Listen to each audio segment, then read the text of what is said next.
So Visakhapatnam is the eye for Andhra Pradesh. I don't agree. More focus అంతా మీ university మీద పెట్టి అంటే ఆంధ్ర యూనివర్సిటీ అంతా ఆంధ్ర యూనివర్సిటీ బాగుపడాలా బాగుపడకూడదా? There is allegation on you. And నాకది ఒక సిగ్గుచేటు. నాకదా మీ గవర్నమెంట్ 3 చేసింది, లాస్ట్ గవర్నమెంట్ 1 చేసింది. మిగతా ఎంఓయూస్ అన్ని వైసీపీ గవర్నమెంట్ పక్కన పెట్టేసి lot of good activities happens there. మీరు ఎంత ట్రై చేయండి, మీరు ఎంత డైవర్ట్ చేయండి, దేనికి లొంగే ప్రసక్తే లేదు. నిజం మాట్లాడాలి. నేను భయపడితే వాళ్ళు నా నెత్తి మీద తాండవం చేస్తారు. That is the most money making. బాగా నడిపే ఒక గీతం యూనివర్సిటీ మీకు కనపడట్లేదా? మీకు గుడ్డా? మన విశాఖపట్నాన్ని how you want to shape it and what is the message to the Visakhapatnam citizens? These are my rules. ఈ రూల్స్ ఫాలో చేయకపోతే అవుట్.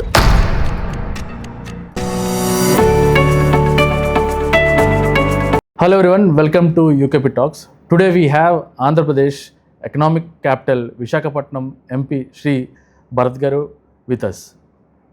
నేను విశాఖపట్నం సంబంధించిన చాలా క్వశ్చన్స్ నా వ్యూవర్స్ ఎవరైతే ఉన్నారో వాళ్ళు ఎప్పటి నుంచో అడుగుతున్న క్వశ్చన్స్ని ఈరోజు భరత్ గారు నాకు టైం ఇవ్వడంతో నేను అతను డైరెక్ట్గా అడిగి విశాఖపట్నం ప్రజలందరికీ అతను ఇన్సైట్స్ ఏ ఉన్నాయని చెప్పి తెలుసుకోవడానికి ఈ ఇంటర్వ్యూ మాట.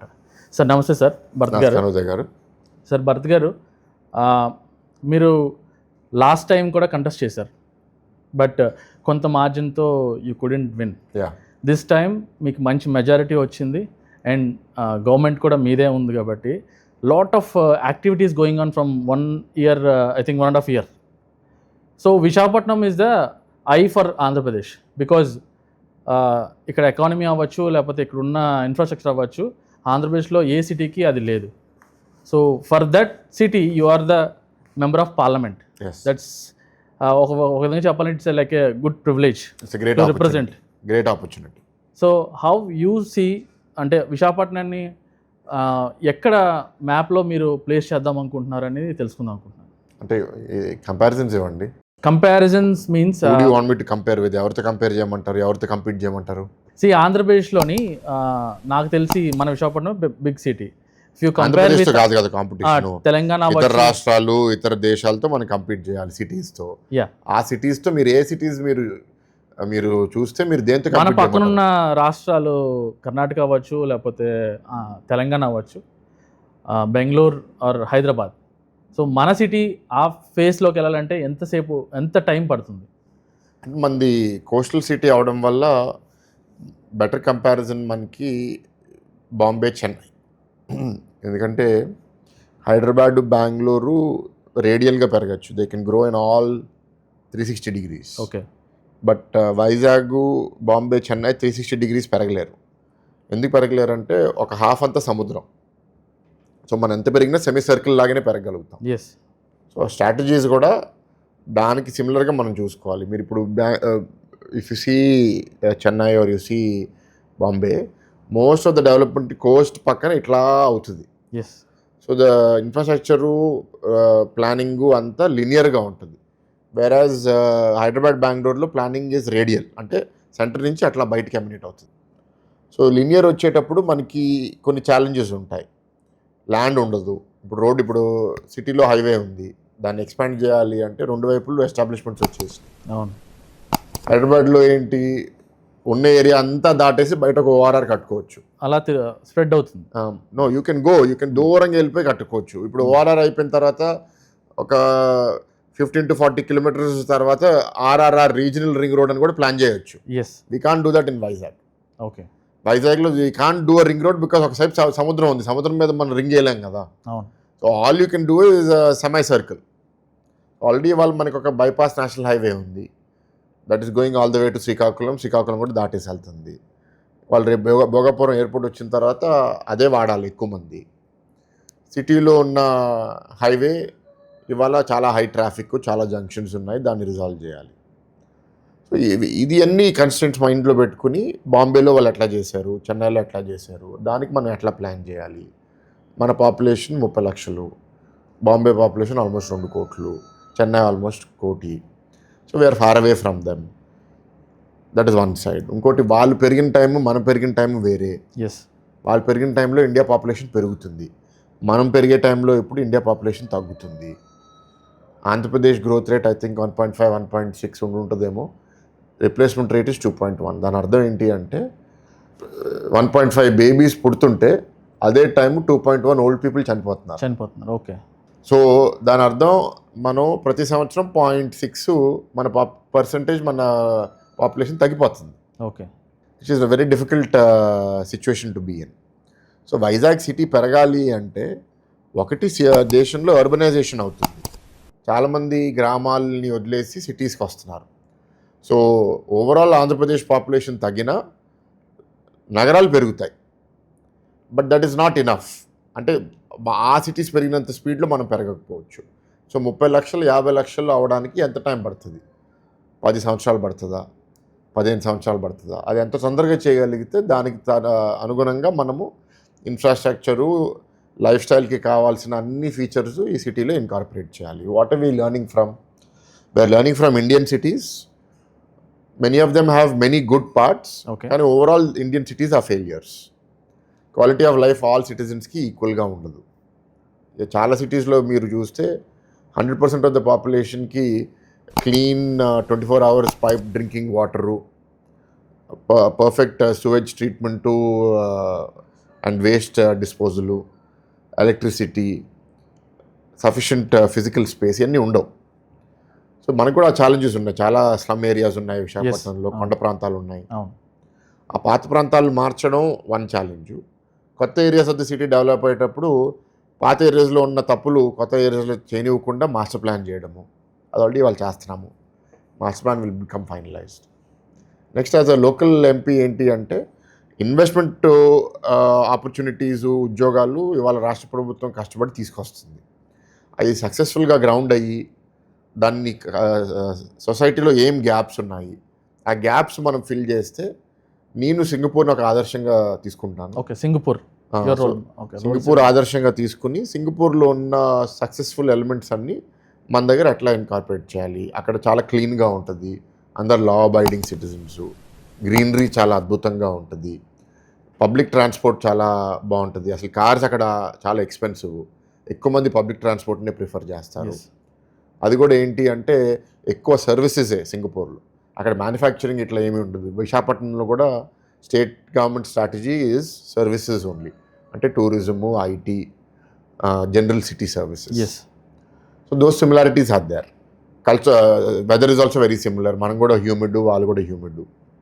సో ఆ విధంగా ప్లాన్ చేసుకుని how do we take it అని తీసుకెళ్తున్నాము. Will see how things go, but I'm confident that Vizag will be a very good city for India. Okay, so before you get elected అండి, so what are the top 5 priorities of the city sir? అంటే మీరు MP కింద elect అవ్వకముందు, so I think you will have some promises to the people. So what are the top 5 priorities? నేను ఏడ్ చేశాను నా election క్యాంపెయిన్లో. Yes, ఆ election క్యాంపెయిన్లో మీరు ఏం ప్రామిస్ చేశారు? మీరు ఏదో అనుకుంటారు కదా సార్, ఇవి చేయాలి నేను ఎంపీ అవుతాను. ప్రామిస్డ్ 7. ఓకే, 7. Okay, fine. నా ప్రామిసెస్ 7. ఓకే, మీరు నా మేనిఫెస్టోలో నేను ఏం చెప్పాను అంటే 7 పాయింట్లు ఉంటాయి. ఓకే. 1 స్టీల్ ప్లాంట్ని కాపాడుతామని, ఓకే. 2 రైల్వే జోన్ని తీసుకొస్తామని, వాల్టర్ డివిజన్ రిటైన్ చేస్తాం, that is sub point of 2. Okay. 3 సిటీలో లా అండ్ ఆర్డర్ ఇంప్రూవ్ చేసి we'll ensure that crime, drugs, కబ్జాలు ఇవన్నీ తగ్గుతాయని. Okay. 4 will make the city more cleaner, greener, pollution తగ్గిస్తామని. Okay. 5 we will bring water. Polavaram పూర్తయితే మనకి water challenges, సమ్మర్లో water షార్టేజ్లు రావడం ఇవన్నీ, అండ్ దెన్ ఇండస్ట్రియల్ నీడ్స్ కోసం వాటరు, ఇవన్నీ సాల్వ్ చేస్తామని. 6 ఇన్ఫ్రాస్ట్రక్చర్, పబ్లిక్ ఇన్ఫ్రాస్ట్రక్చర్, అంటే roads, bridges, tunnels, metro, all of these things are public infrastructure. Some critical road infrastructure projects పూర్తి చేస్తానని. ఓకే. 7 నా తరపు నుంచి ఏంటంటే 1,00,000 ఉద్యోగాలు విశాఖపట్నంలో కొత్త ఉద్యోగాలు సృష్టిస్తానని. Okay. So these 7 are my election promises. Okay. ఈ కాకుండా చాలా ఇష్యూస్ మీద పనిచేస్తున్నాను.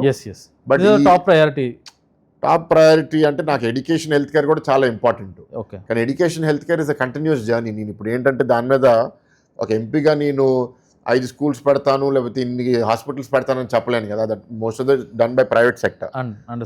అది దాన్ని ఇంప్రూవ్ చేస్తాను. బట్ వెన్ యూ ఎలక్షన్కి వచ్చేటప్పటికి ఇంప్రూవ్ చేస్తాను is not a promise. Yes you have to be little bit more tangible. People have to experience it in 5 years. నేను ఒక మంచి స్కూల్ కడితే ఆ స్కూల్ బెనిఫిట్ సిటీ చూడడానికి 10 ఏళ్ళు పడుతుంది. Yes true. So we are working on other issues also, but election promises మాత్రం ఈ ఏడు చేసాం. Okay. So me ప్రామిసెస్లోనే I have few questions అండి. ఫస్ట్ వన్ ఈజ్ ఎయిర్పోర్ట్ అండి. సో ఎయిర్పోర్ట్లో రీసెంట్గా ఐ థింక్ అది కూడా part of the infrastructure promise. Yeah, ఎయిర్పోర్ట్లో విత్ యువర్ ఎఫర్ట్స్ దుబాయ్కి ఫ్లైట్ కానీ అనేది జరిగింది. నాకు మోర్ కన్సర్న్ థింగ్ ఏంటంటే why Andhra Pradesh doesn't have a cargo terminal, because నాకు తెలిసి we have I think pharma companies ఒక 100+ 200 ఉన్నట్టున్నాయి ఇక్కడ Visakhapatnam and surroundings. And all the pharma drugs are going by road to Hyderabad or Chennai. From there, they are going to other countries. So why we are not building a terminal for cargo in Visakhapatnam? And It's when not- it will be done? It's not about building terminal for cargo. Okay. It is the economics of cargo. Okay. Today it is a relationship between Airports Authority India and ikkada state government, trade promotion. Okay. ఎకనామిక్స్లో చూస్తే గతంలో మనకి ఇక్కడ air cargo ఫంక్షనల్గా ఉండేది, ఇప్పుడు ఆగింది. Okay. Air cargo ఫంక్షనల్గా ఉన్నప్పుడు ఎంత tonnage పంపించే వాళ్ళము, ఎంత రెవెన్యూ జనరేట్ అయ్యేది, ఎంత కాస్ట్ అయ్యేది. ఆ ఎకనామిక్స్ చూస్తే it was a loss making entity. Okay. నెలకి I don't know if it was losing, I don't know 20 lakhs 50 lakhs per month it was losing. So a ఎంటిటీని చేయమన్నా నెలకి 50 లక్షల నష్టంతో ఎందుకు చేస్తారు? చేయరు. స్టేట్ గవర్నమెంట్ ఇప్పుడు అయినా సరే చేయాలని స్టేట్ గవర్నమెంట్ కమిట్మెంట్ తీసుకుంది. Okay. ఎందుకని? షార్ట్ టర్మ్లో లాసెస్ ఉన్నా పర్వాలేదు, దీనివల్ల ఓవర్ టైం ఎయిర్ కార్గో పెరుగుతుంది. ఇప్పుడు ఆ డిబేట్లో ఏంటి అంటే state government, central government, civil aviation ministry, who will bear the loss? మీరు అడుగుతున్నారు, నష్టం అంతా మీరు భరిస్తారా? Okay. ఎందుకంటే నువ్వు అడిగేటప్పుడు నువ్వే భరించాలి కదా. అవును. నువ్వు భరించాలని సిద్ధం ఉన్నా సరే వాళ్ళు ఆ కాంట్రాక్ట్ ఎట్లా మనం స్ట్రక్చర్ చేస్తాము. All of these are one aspect. The other is ఎందుకు అది నష్టాల్లో ఉంది? నిజంగా అంత డిమాండ్ ఉంటే నష్టాల్లో ఉండకూడదు కదా. అవును, ట్రూ. సి, నువ్వు ఒక రెస్టారెంట్ పెట్టి రోజు అక్కడ 200-300 మంది వస్తేనే నీకు ఆ రెస్టారెంట్ గిట్టుబాటు అవుతుంది, దాన్ని నడపగలుగుతావు. అవును. ఇద్దరే వచ్చి రెస్టారెంట్లో తింటే రెస్టారెంట్ పెడతావా? పెట్టవు కదా. No. No. ఆకలిగా ఉండేవాళ్ళు సిటీలో ఉన్నారు కానీ నీ రెస్టారెంట్కి రావట్లేదు. Okay. అంటే ఏంటి తేడా? అంటే నీ ఫుడ్ సరిగ్గా లేదా, లేకపోతే నీ దగ్గర అంబియన్స్ సరిగ్గా లేదా, అది మనం కొంచెం ఆలోచించుకోవాలి. Okay. Similarly air cargo develop అవ్వడానికి what were the conditions that were preventing profitability? That is one side of the challenge. The other ఏంటి అంటే ఎక్కువ ఇన్వెస్ట్మెంట్ పెట్టి చేయాలి అన్న ఇప్పుడున్న ఎయిర్పోర్టు పర్మనెంట్ ఎయిర్పోర్ట్ కాదు. ట్రూ. భోగాపురం ఎయిర్పోర్ట్ వస్తుంది. అవును. సో ఇక్కడ అంతా ఎఫర్ట్ పెట్టి ఇన్వెస్ట్మెంట్ పెట్టి ఎయిర్ కార్గోకి అంతా చేస్తే 6 నెలల తర్వాత మూసేయండి అంటే అదంతా ఇన్వెస్ట్మెంట్ అంతా రైట్ ఆఫ్ చేయాలి కదా. Okay. So when were in a transition period, కొత్త ఎయిర్పోర్టు June 2026లో మనం ప్లాన్ చేస్తున్నప్పుడు ఈ టైంలో we cannot reinvent the wheel. Okay. ఎలాగో భోగాపురం జిఎంఆర్ ఎయిర్పోర్ట్ వచ్చిన తర్వాత they will take it up and we will definitely look at short term losses and long term profit. Okay. So అంటే business అయితే ఉంది, ఫార్మా కంపెనీస్ ఇక్కడ ఉన్నది business, but due to అది అంటే వెంటనే అది ఎలాగో షిఫ్ట్ అవుతుంది కాబట్టి భోగాపురంకి, దట్స్ వై వీఆర్. బిజినెస్ అంటే ఇవాళ నేను షిప్ ద్వారా పంపించవచ్చు, కార్ ద్వారా పంపించవచ్చు, అంటే ట్రక్ ద్వారా పంపించవచ్చు. If I want send it to Europe or US, okay, నేను ఇక్కడ నుంచి ట్రక్ ఎక్కించి శంషాబాద్ దాకా పంపిస్తాను. ఓకే. శంషాబాద్ ఎయిర్ కార్గో నుంచి నేను ఐ షిప్ ఇట్ సమ్వేర్. అది ఇక్కడి నుంచి చేస్తే మనకి ఇక్కడ వస్తుంది ఆ యాక్టివిటీ. సో మనం ఏంటి, ఈ వీళ్ళందరినీ మీరు ఎక్కడికో ఎయిర్పోర్ట్కి ఎక్కడికో పోర్టుకి పంపించే బదులు అదంతా మీరు ఇక్కడే జిఎంఆర్ ఎయిర్పోర్ట్ నుంచి పంపించాలని కన్విన్స్ చేయాలి. ఎస్. ఇప్పుడున్న ఎయిర్పోర్ట్లో అది మనం ఈ లాస్ట్ 1.5 yearలో ఈ కాస్ట్ డిఫరెన్షియల్ ఎవరు బేర్ చేస్తారు కాస్ట్ అనే దాంట్లో డిలే అయిపోయింది. Okay, okay, fine. So definitely air cargo will come. It is not something that is impacting the common man. It is impacting companies ఏంటి అంటే ఇక్కడి నుంచి వాళ్ళు పంపించుకోగలిగితే కంపెనీ ఎందుకు చేస్తుంది, వాళ్ళకి కన్వీనియంట్గా ఉంటే.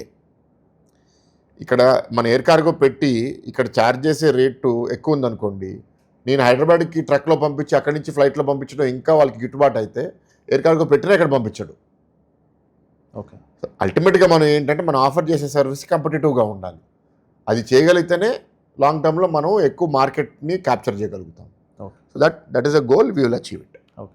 అండ్ ఫ్యూచర్లో మన కనెక్టివిటీ పెంచడానికి కోసం what are the new flights we're trying to approach? అంటే కొత్త మన విశాఖపట్నం నుంచి కనెక్టింగ్ టు ద వరల్డ్ ఏమైనా కొత్తవైనా మనం పైప్ లైన్స్? ఇవాళ ఒక యూనిక్ సిచ్యువేషన్ ఏంటి అంటే civil aviation minister belongs to Telugu Desam party, belongs to Andhra రాష్ట్రం, belongs to Uttarandhra. True. So దానివల్ల ఏంటంటే ఇవాళ రామ్మోహన్ నాయుడు గారిని మనము ఆ చనువుతో, లేకపోతే రాష్ట్రానికి చెందిన నాయకుడు కాబట్టి విశాఖపట్నం ఎయిర్పోర్ట్కి మీరు ఈ కంట్రీకి, ఈ సిటీకి కనెక్టివిటీ తీసుకుని రావాలని ఆయన్ని కోరడము, ఆయన ఈ ఎయిర్లైన్స్కి చెప్పి ఇక్కడ పెట్టండి అని ఆయన కోరడం వల్ల కొన్ని స్టార్ట్ అయింది. Okay. But long term there only two ways. One, there is market demand. Market demand ఉంటే నువ్వు ఎయిర్లైన్ని వద్దన్నా వస్తాడు, ఎందుకంటే తనకి లాభం కావాలి కాబట్టి. రెండు, మార్కెట్ డిమాండ్ లేదు, కానీ మార్కెట్ డిమాండ్ బిల్డ్ చేయడానికి మనం కొన్ని షార్ట్ టర్మ్ మెజర్స్ తీసుకోవాలి. అట్లా వైబిలిటీ గ్యాప్ ఫండింగ్ అంటే ఫర్ ఎగ్జాంపుల్ ఇక్కడి నుంచి భువనేశ్వర్కి ఫ్లైట్ పెట్టాలి. నేను మొన్న పట్నా బీఆర్ క్యాంపెయిన్కి వెళ్తే పట్నాలో ఆ బిజినెస్ అసోసియేషన్ కలిసాము. వాళ్ళు అంటారు హైదరాబాద్కి ఫ్లైట్లు ఉన్నాయి, పట్నాకి మీకు పెట్టండి. ఇప్పుడు పట్నాకి విశాఖపట్నానికి డైరెక్ట్గా బిజినెస్ రిలేషన్షిప్స్ పెద్దగా లేవు. సో నేను ఫ్లైట్ పెడితే కూడా అది నిండదు, వైబుల్ కాదు. కానీ నాకు ఆ రిలేషన్షిప్ ఇంపార్టెంట్ అని నేను గుర్తిస్తే వైబిలిటీ గ్యాప్ ఫండింగ్ పెట్టాలి. అది సివిల్ ఏవియేషన్ మినిస్ట్రీ పెట్టదు, ఆంధ్ర రాష్ట్రం పెట్టాలి. ఓకే. ఆ వైబిలిటీ గ్యాప్ ఫండింగ్ ఆంధ్ర రాష్ట్రం దగ్గర లేదనుకోండి మనం చేయలేం. అందుకే మనం ఏంటి అంటే what are the most important. ఇవాళ మనకి ఇక్కడ ట్రేడ్ మేజర్గా దేశంలో జరిగేది ఢిల్లీ, బాంబే, బెంగళూరు, హైదరాబాద్, చెన్నై, దీని తర్వాత కోల్కతా. నార్త్ ఈస్ట్కి వెళ్ళాలంటే కోల్కతా. వీటికి frequent connectivity is the first success. దాని తర్వాత లీజర్ డెస్టినేషన్స్, గోవా, ఏదన్నా హిల్ స్టేషన్స్ ఉంటే వాటికి. టైర్ 2.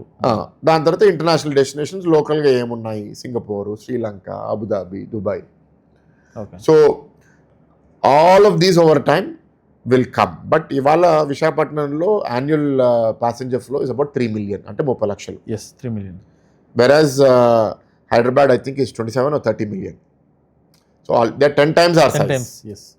సో వైజాగ్ని మనం ఫస్ట్ పాపులేషన్ ఇక్కడ పెరగాలి, ఇన్ఫ్రాస్ట్రక్చర్ పెరిగిన తర్వాత ఒక 250 kilometer రేడియస్లో, 300 kilometer రేడియస్లో అందరూ ఇక్కడికే రావాలి. భువనేశ్వర్ బార్డర్ డిస్ట్రిక్ట్స్లో ఉండేవాళ్ళు భువనేశ్వర్కి వెళ్ళే బదులు విశాఖపట్నంకి వస్తే, భోగాపురంకి వస్తే బాగుంటుంది. ఛత్తీస్గఢ్, రాయ్పూర్లో ఉన్న వాళ్ళు కొన్ని ఫ్లైట్లు రాయ్పూర్లో లేకపోతే డ్రైవ్ చేసి విశాఖపట్నం నుంచి తీసుకుంటే బాగుంటుంది. అది ఓవర్ టైం మనం డెవలప్ చేయాలి. Okay, we will do it. Okay. So connected to this question only, ఇది for the public, we have lot of students in Andhra Pradesh because మన ఇంజనీరింగ్ గ్రాడ్యుయేట్స్ పాస్ అవుట్ అయిన వాళ్ళు చాలా ఎక్కువ మంది ఉన్నారు. అండ్ వీళ్ళందరూ most of the people from Andhra Pradesh go to abroad and study different countries. State bifurcation అయిన తర్వాత కూడా ఇప్పుడు కూడా మన వీసా సర్వీసెస్ మన ఆంధ్రప్రదేశ్లో లేవు. ఇది కానీ మన దగ్గర పెడితే మన పబ్లిక్ కూడా చాలా వరకు వీసా, స్టూడెంట్సే కాదు, visa to where anywhere visa మన వీసా ఏదైనా అదర్ కంట్రీస్కి వెళ్ళాలంటే మన హైదరాబాద్ లేకపోతే చెన్నై అక్కడ స్లాట్ బుక్ చేసుకొని అక్కడికి వెళ్ళి చేయాల్సి వస్తుంది. బట్ విశాఖపట్నంకి ఇదేనా మీరు కొంచెం ప్రయత్నిస్తే మనకు రావడానికి అవకాశం ఓవర్ టైం అవుతుంది. అంటే ఇప్పుడు మీరు చూడాల్సింది మేజర్గా తెలుగు రాష్ట్రాల్లో మన యువత ఆశించేది వెళ్ళేది యుఎస్కి. అవును. ఫర్ ఎగ్జాంపుల్ కెనడాకి పంజాబీస్ ఎక్కువ వెళ్తారు, మన ఆంధ్ర వాళ్ళు, యుఎస్ తెలుగు వాళ్ళు ఎక్కువ వెళ్తారు. అట్లా ఒక్కొక్క స్టేట్ ఒక్కొక్క దేశం మీద ఎక్కువ దృష్టి ఉంటుంది. అంటే యూకేకి కొన్ని రాష్ట్రాల నుంచి, అంటే బహుశా మహారాష్ట్ర నుంచి ఎక్కువ మంది యూకేకి వెళ్తారు, నాకు తెలియదు ఢిల్లీ నుంచి ఎక్కువ యూకేకి వెళ్తారు. సో ఇవాళ ఆ మెజారిటీ మార్కెట్ ఏదైతే తెలుగు వాళ్ళు వెళ్తున్నారో అక్కడున్న ఇవాళ పరిస్థితుల వల్ల అక్కడున్న నాయకత్వం ఇవాళ మాకు ఇండియన్స్ వద్దు, అది ఇప్పుడు డౌన్ అయింది, తెలుగు వాళ్ళు వద్దు అంటున్నారు. అందుకే మీరు చూస్తే కాన్సులేట్లో అపాయింట్మెంట్ తీసుకోవడానికి కూడా పిల్లలు భయపడుతున్నారు. వెళ్తే రిజెక్ట్ అయిపోతుంది బికాజ్ ట్రంప్ కొత్త విధానం. అది వెళ్తే కూడా అక్కడ ఉద్యోగం చదివిన తర్వాత ఉద్యోగం దొరుకుతుందా, ఉద్యోగం దొరికితే వీసా ఇస్తారా, ఈ అన్సర్టనిటీలో చాలామంది ఇవాళ యుఎస్కి వెళ్ళాలా వెళ్ళకూడదా అనే ఒక డౌట్ టెన్షన్లో పడిపోయారు. ఎస్. నెక్స్ట్ వాట్, ఎలాగైనా బయటికి వెళ్ళాలి, యూఎస్ కాకపోతే ఇప్పుడు యూకేకి వెళ్దామా, ఆస్ట్రేలియాకి వెళ్దామా. ఇప్పుడు ఆస్ట్రేలియాకి visa giving I think it's directly Delhi only. Yes. I don't even think Chennai బెంగళూరులో వాళ్ళు వీసాస్ ఇస్తారని. ఇట్స్ ఫ్రమ్ ఢిల్లీ అండి. నేను తీసుకున్న ఢిల్లీ తీసుకున్నా. సో ఇన్ దట్ సెన్స్ ఏంటి అంటే క్రిటికల్ మాస్ ఉండాలి, ఎంత నంబర్స్ పంపిస్తున్నామో వాళ్ళకి కూడా ఎకనామిక్ వైబిలిటీ ఉండాలి. So US consulate there is no logic for it today, ఎందుకంటే ఉన్న పెద్ద యూఎస్ కాన్సులేట్ హైదరాబాద్లోనే వాళ్ళకు ఉన్న ప్లాన్స్ ఇవాళ దెబ్బతిన్నాయి. Okay, let us wait for a couple of years. But అల్టిమేట్గా మీరు అన్నట్టు ఏంటంటే తెలుగు వాళ్ళు బయటికి వెళ్ళి చదివే ఒక ఆలోచన ఉంది కాబట్టి డెఫినెట్గా ఇక్కడ కాన్సులేట్స్ ఫ్యూచర్లో డెవలప్ అవుతాయి. Not just for the students, anyone అంటే వీసా ప్రాసెస్ అది ట్రావెల్ చేయడానికి మీరు అనేది వాళ్ళకి ఎకనామిక్ వైబిలిటీ ఉండాలి కదా. Fine. Coming to railway zone అండి. రైల్వే జోన్ లాస్ట్ గవర్నమెంట్లో సైట్ ఇవ్వడానికి టైం పట్టింది, అది అలాగా డిలే అయింది. వెన్ న్యూ గవర్నమెంట్ కేమ్ వెంటనే దాని మీద ప్రాసెస్ స్టార్ట్ చేశారు. మీరు విఎంఐలో స్పేస్ కూడా ఇప్పించారు, వాళ్ళు ఆపరేషన్స్ కూడా స్టార్ట్ అయ్యాయి. What is the advantage to Visakhapatnam and Andhra Pradesh because of railway zone? అంటే మనకి ఎన్ని ట్రైన్స్ వస్తాయి, కొత్తవేనా వస్తున్నాయా, అండ్ అంటే రెవెన్యూ టర్మ్స్లో అండ్ సర్వీస్ టర్మ్స్లో ఎలా ఇంప్రూవ్మెంట్ అవుతుంది జోన్ వల్ల? సో మనకి ఇవాళ ఉన్న పరిస్థితి ఏంటి అంటే we're in a zone East Coast where Odisha, Andhra Pradesh ప్రధానంగా రిప్రజెంట్ అయి ఉన్నాయి. Yes. And because the zone headquarters is not here, దానివల్ల ఒక భావన రైల్వే ఎంప్లాయీస్లో ఏంటి అంటే మాకు ప్రమోషన్స్ ఎక్కువ ఒడిషా వాళ్ళకే వస్తున్నాయి, లేకపోతే మాకు డిసిషన్స్ టేకింగ్ కూడా ఆంధ్రప్రదేశ్ ఇంట్రెస్ట్లో కాకుండా ఇంకెవరో ఇంట్రెస్ట్లో డిసిషన్స్ తీసుకుంటున్నారు. నెక్స్ట్ ఆ జోన్ ఉన్నప్పుడు దానికి ఒక ఇన్ఫ్రాస్ట్రక్చర్ స్పెండింగు, ఒక వర్క్ ఫోర్స్ వస్తే ఎకనామిక్ యాక్టివిటీ, బడ్జెట్ కూడా పెరుగుతుంది. These are all factors. సొంత జోన్ మనకి ఎప్పుడైతే మనకు వస్తుందో ఆల్ డిసిషన్స్ రిగార్డింగ్ ఆంధ్రప్రదేశ్ ఆ జోనే తీసుకుంటుంది. ఇప్పుడు అది కొత్త జోన్ మనకి వచ్చిన తర్వాత కొత్త ట్రైన్స్ ఏదన్నా ప్రారంభించాలి విశాఖపట్నం నుంచి, విజయవాడ నుంచి, decisions will be taken here. Yes. And ఇప్పుడు GM who is the ultimate for the zone is sitting in Bhubaneswar today. Okay. భవిష్యత్తులో the GM will be sitting in Vizag. Okay. Okay. భవిష్యత్తు అంటే ఇప్పుడు కూర్చుంటున్నాడు, గత కొన్ని నెలలుగా the GM is sitting here. ఆయన హెచ్ఓడీస్ 11 హెచ్ఓడీస్ 14 హెచ్ఓడీస్ ఇక్కడే ఉంటారు. So all decisions regarding new stations, upgrading, new lines, new trains, everything will be here. So that will leadership will be focused on development of this area. So mana prantam abhiruddhi cherutundi. Next revenue enti, railways lo passenger lo nastale konni trains lo vastayemo labam gani majority ga passenger trains loss making. Next is goods, cargo. దాంట్లో ఎక్కువ మనకి ఏంటంటే where is it originating from. మన దగ్గర పెద్ద they are not a resource rich state like Chhattisgarh, Jharkhand, Odisha. Most of the mines are there in those 3 states ఇండియాలో. అది coal అవనివ్వండి, మిగతా మేజర్ మినరల్స్ అవనివ్వండి, ఐరన్ ఓర్ అవనివ్వండి. సో దానివల్ల అక్కడ lot of profitable goods lines ఉన్నాయి. సో ఈ జోన్ పోవడం వల్ల కొన్ని పోతాయి మనకి. మనం కూడా కోరుకున్నాం కాబట్టి కొన్ని వచ్చినప్పుడు కొన్ని పోతాయి, ఇంకా we have to live with it. It is not a major issue because major infrastructure projects పెట్టుబడులు పెట్టేటప్పుడు నీకు వచ్చిన లాభం నుంచే పెట్టుకోమని రూల్ ఏం లేదు. ఓకే. ఇప్పుడు ఒక 5,000 కోట్లు 10,000 కోట్లు ఇప్పుడు ఈ సంవత్సరం రైల్వేస్ ఆంధ్రప్రదేశ్లో స్పెండ్ చేస్తుంది అంటే అది మీ దగ్గర ఉన్న 1-2 జోన్స్లో వచ్చిన లాభాలతో ఖర్చు పెట్టే డబ్బులు కాదు. అది central railway board, central railway minister decide చేసి వాళ్ళ అనాలిసిస్ స్ట్రాటజీ స్టేట్ కోరిక మేరకు వాళ్ళు అలికేట్ చేస్తారు. So that is not a problem for us today or tomorrow. Okay, fine.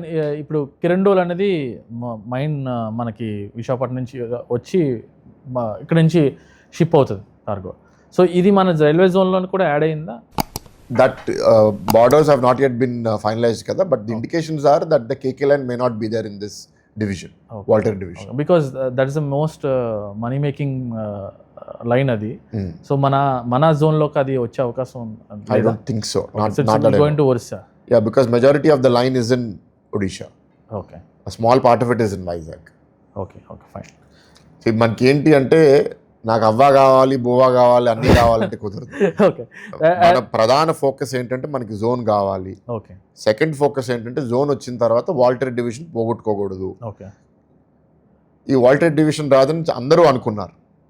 ఈ ప్రభుత్వం వచ్చిన తర్వాత వాల్టర్ డివిజన్ని రీటైన్ చేయగలిగాము. ఇప్పుడు ఉన్న డివిజన్ని వాళ్ళు విడగొట్టి they are carving out certain parts and retaining it in Waltair division. That is our major success. ఇవన్నీ వచ్చిన తర్వాత మనం కూడా ఓవర్గా గ్రీడీ అయ్యి, ఇప్పుడు దీంట్లో గెలుపు ఎవరిది? ఒక విధంగా మంది. అవతలోడు ఇప్పుడు బాధపడుతున్నాడు కదా, అవును, డివైడ్ అవుతుందని చెప్పి సగం పూర్తిగా ఉన్నది సగం పోతుంది. అవును. ఆ సగం పోయేటప్పుడు కూడా మనం వెళ్ళి తన దగ్గర మిగిలింది కూడా మనకి కావాలి అంటే అవతలోడు ఎట్లా ఫీల్ అవుతాడు? ఇప్పుడు మన రాష్ట్రం గురించి మనం ఆలోచిస్తాం. వాళ్ళ రాష్ట్రంలో కానీ కేంద్ర రైల్వే మినిస్టర్ ఈ cannot only look at one state కదా, అవును you has to look at entire country. అవును. అందరికీ జస్టిస్ చేయాలి. Yeah. So I think I'm happy, we're very happy. Okay fine. Another major issue మన విశాఖపట్నంకి వస్తేప్పటికి ట్రాఫిక్. ఐ థింక్ మన master ప్లాన్లో దేర్ ఆర్ 200+ రోడ్స్ ఉన్నాయి. అండ్ మీ గవర్నమెంట్ వచ్చిన తర్వాత I think 14 are the major. ఇవి చేస్తే ఫస్ట్ కొంతవరకు ప్రాబ్లం క్లియర్ అవుతుందని 14 మీద కొంచెం కాన్సన్ట్రేట్ చేస్తారని నేను న్యూస్లో ఎక్కువ వినేది అనమాట. సో ఈ రోడ్స్ అనేవి ఎప్పుడు స్టార్ట్ అవుతాయి? స్టార్ట్ అయ్యాయి. ఓకే, వాట్ అంటే ఏ రోడ్స్ మేజర్గా ఫాస్ట్గా అవుతాయి? అండ్ మనకు మెయిన్ ప్రాబ్లం ఏంటంటే ఎన్ఏడి నుంచి తీసుకుంటే ఇక్కడ మధురవాడ వరకు లాట్ ఆఫ్ రోడ్ అవ్వట్లేదు. మామూలు చెప్తాను సార్, జస్ట్ అది కూడా నేను యాడ్ చేసి మిమ్మల్ని అడుగుతున్నాను. ఆ ట్రాఫిక్ కూడా ఎక్కువ, అంటే most of the people travel on that road only. So ఈ మాస్టర్ 14 రోడ్స్ ఏవైతే కొత్తగా అవుతున్నాయో అది ప్లస్ ఈ ట్రాఫిక్ ప్రాబ్లమ్ని మీరు ఎలా ప్లాన్ చేస్తున్నారు ఈజ్ చేయడానికి? Let's look at transportation in many different ways. ప్రధానంగా సిటిజన్స్ ట్రాన్స్పోర్ట్ యూజ్ చేసేది to commute to work and to come back, or to commute to school, go back. అది బేస్డ్ ఆన్ మీరు ఎక్కడ ఉంటున్నారు, మీ స్కూల్లో, కాలేజో, వర్క్ ప్లేస్ ఎక్కడ ఉందో దాన్ని బట్టి 5, 10, 15, 20, 30 కిలోమీటర్స్ వెళ్ళడము రావడము public transport or private vehicle చేస్తారు. You have to manage that. దాని తర్వాత లీజర్, షాపింగ్ కోసమో లేకపోతే ఎంటర్టైన్మెంట్ కోసమో వెళ్తాం. This is all regarding majority of the citizens. Next, what are the other major factors that we need to consider? Railway station, airport, whatever other major transport hub, bus station, వీటికి major transport inward, outbound ఉంటుంది. ఇప్పుడు మీరు airport తీసుకుంటే సంవత్సరానికి 30 లక్షల మంది అంటే రోజుకి ఎంతమంది ట్రావెల్ చేస్తున్నారు? So 365 days, so which translates to around little over 20,000 people every day will be traveling to the airport, which is a big number. How are you going to manage that? Then 2 major ports ఉన్నాయి, Vizag port, Gangavaram port. వీటికి చాలా material cargo మనం import చేస్తున్నాము, export చేస్తున్నాము. ఆ traffic major trucks, heavy trucks వస్తాయి. Heavy trucks city roads మీద ఉంటే మిగతా ట్రాఫిక్ అంతా సఫర్ అవుతుంది. సో వన్ సైడ్ ఈ మేజర్ హబ్స్ ట్రాఫిక్ రెగ్యులర్ సిటిజన్స్కి ఇంపాక్ట్ అవ్వకుండా మనం మేనేజ్ చేయాలి. సో దానికి స్ట్రాటజీ ఏంటి? లక్కీగా మనకి బైపాస్ నేషనల్ హైవే ఉంది, దాంట్లో ఇనఫ్ యాంపుల్ కెపాసిటీ ఉంది. మన సక్సెస్ ఒక సిటీగా ఎట్లా అవుతుంది అంటే ఈ ట్రాఫిక్ ఏదైతే హెవీ డ్యూటీ ట్రాఫిక్ లేకపోతే రెగ్యులర్ ట్రాఫిక్ సిటీ ట్రాఫిక్ని ఇంటర్ఫియర్ అవ్వకుండా చేయగలిగితే సిటీకి చాలా రిలీఫ్ వస్తుంది. ఓకే, ఇప్పుడు హైదరాబాద్లో పి నరసింహరావు ఎక్స్ప్రెస్ వే కట్టారు. ఎందుకంటే ఎయిర్పోర్ట్కి వెళ్ళే వాళ్ళు సిటీ ట్రాఫిక్ని డిస్టర్బ్ చేయకూడదు, సిటీ ట్రాఫిక్ ఎయిర్పోర్ట్ వెళ్ళే వాళ్ళని డిస్టర్బ్ చేయకూడదు. అది సక్సెస్ అయింది. సిమిలర్లీ వాళ్ళకి అక్కడ పోర్ట్ లేదు, మన దగ్గర పోర్ట్ ఉంది. వైజాగ్ పోర్ట్కి చాలా ట్రాఫిక్ ఇన్బౌండ్ ఉంది, అవుట్బౌండ్ ఉంది. So what are we doing? ఇవాళ వైజాగ్లో మనము కాన్వెంట్ జంక్షన్ నుంచి శీలానగర్ దాకా, శీలానగర్ నుంచి సబోరం దాకా we're building 2 roads. It once completed. Already ఇవాళ convent junction to Sheelanagar work నడుస్తుంది, మీ అందరూ చూస్తున్నారు. శీలానగర్ టు సబోరం కూడా త్వరలో స్టార్ట్ అవబోతుంది. అది అయిపోయిన తర్వాత you're going to have a 6-lane road from port till national highway. Okay. Once that is over, cargo traffic అనేది సిటీలో ఉండదు, డిస్టర్బెన్స్ ఉండదు. ఎందుకంటే ఆ ఎక్స్ప్రెస్ హైవే మీద రావడము పోవడము క్లీన్ అయిపోతుంది. సిమిలర్లీ గంగవరం కూడా మేము నేషనల్ హైవేస్కి ఒక సెపరేట్ రోడ్డు నేషనల్ హైవేతోనే కనెక్ట్ చేయమని కోరడం జరిగింది. త్వరలో అది కూడా టేకప్ చేస్తాం. అదైతే cargo traffic will be resolve, మనకి పెద్ద ప్రాబ్లమ్స్ ఉండవు. Next airport traffic. ఎయిర్పోర్ట్కి వెళ్ళాలి అంటే there are 3 options: beach road, city highway, bypass highway. భోగాపురంలో ఉంది. ఇవాళ ఈ రోడ్డు బెస్ట్ రోడ్డు, ఇది ఎక్కేస్తే ఫాస్ట్గా వెళ్ళిపోతాం. ఇన్ఫ్యాక్ట్ ఇవాళ చాలా హై ట్రాఫిక్ ఏరియాస్లో ఉన్నవాళ్ళు like Madhurawada Arilova or something, city నుంచి వాళ్ళు వెళ్ళాలి అంటే వాళ్ళకి భోగాపురం రష్ అవర్లో 1 to 1.5 hours పడుతుంది. అదే అనకాపల్లిలో కుర్మన్పాలెం దగ్గర ఉన్న వాళ్ళు నేషనల్ హైవే ఎక్కేస్తే వాళ్ళు 40 minutesలో చేరిపోతారు. అనంతపురం దాకా వెళ్ళక్కర్లేదు, బైపాస్లో వెళ్ళిపోతారు. Okay. Anantapuram is only for people in the city. Okay. City బయట ఉన్న వాళ్ళు అసలు సిటీ టచ్ చేయకుండా డైరెక్ట్గా భోగాపురంకి వెళ్ళిపోగలుగుతారు. ఇప్పుడు సిటీ హైవేని మనము బ్రిడ్జెస్ కడతామా, మెట్రో కడతామా, ఒకవేళ కడితే ఎంతసేపు పడుతుంది, దాని కాంప్లెక్స్ డిజైన్ ఒకటి మేము ఫైనలైజ్ చేసాము. అది అవడానికి latest it will take 3 to 5 years. Okay. So అది అయ్యేదాకా సిటీ రోడ్డు డీకంజెస్ట్ అవ్వడం కష్టము. సో దాన్ని డీకంజెస్ట్ చేయాలి, ఇక్కడ ఉన్న ట్రాఫిక్, ఎయిర్పోర్ట్కి వెళ్ళే ట్రాఫిక్ డైరెక్ట్గా ఎయిర్పోర్ట్కి వెళ్ళడానికి ఏం చేయాలి అనే దాంట్లో VMRDA has planned for about 17 roads. ఓకే. ఆ 17 roadsలో I think 2 have been dropped, 15 they said they will take up. ఆ 15లో ఆల్రెడీ ఒక 2 or 3 అయిపోయినాయి, ఇంకో 1 or 2 హాఫ్ అయ్యి హాఫ్ అవ్వలేదు. 8 have been sanctioned. Okay. 8 right now which are happening today. Okay. మిగతా 2-3 కూడా with in a matter of a few weeks or months they will take up. ఆ 15 by airport starting or few months after that will be completed. అప్పుడు ఏమవుతుంది అంటే we have design those roads in such a manner that maximum roads will touch of the national highway. అంటే వేపగుంట నుంచి పినగాడికి ఒక road వెళ్ళి national highway touch చేయడము, అడవరం నుంచి ఆ హైవేకి వెళ్ళి ఒక రోడ్ టచ్ చేయడము, ఇక్కడ భీమ్లీ దగ్గర ఒక రోడ్ వెళ్ళి ఈ సిటీ హైవే టచ్ చేసి మళ్ళీ ఆనందపురం నుంచి వెళ్ళడము, డివీస్ క్యాంపస్ నుంచి ఇంకో రోడ్ వెళ్ళి నేషనల్ హైవేకి వెళ్ళడము.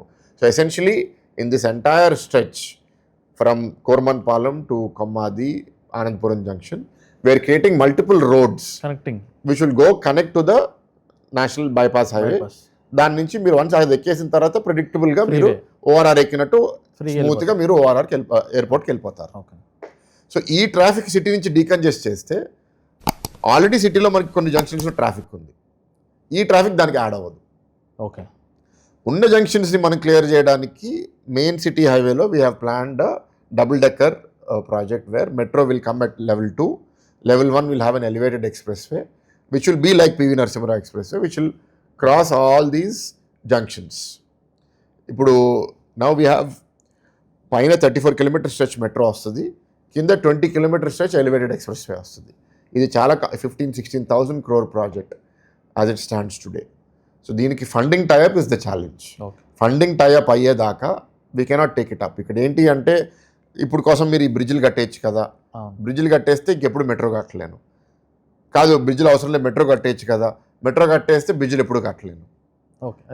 ఇంటర్ కనెక్టివిటీ ఉంది, అక్కడ ఉన్న రోడ్ విడ్త్ తింటే వర్టికల్ గానే కట్టాలి. The complexity is such, bridge కట్టేస్తే మళ్ళీ దాని మీద ఇంకో పిల్లర్ వేయలేను. సో ఉన్న పిల్లరే 2 మోసే బలం ఉండాలి, మరి ఆ డిజైన్ చేయాలి.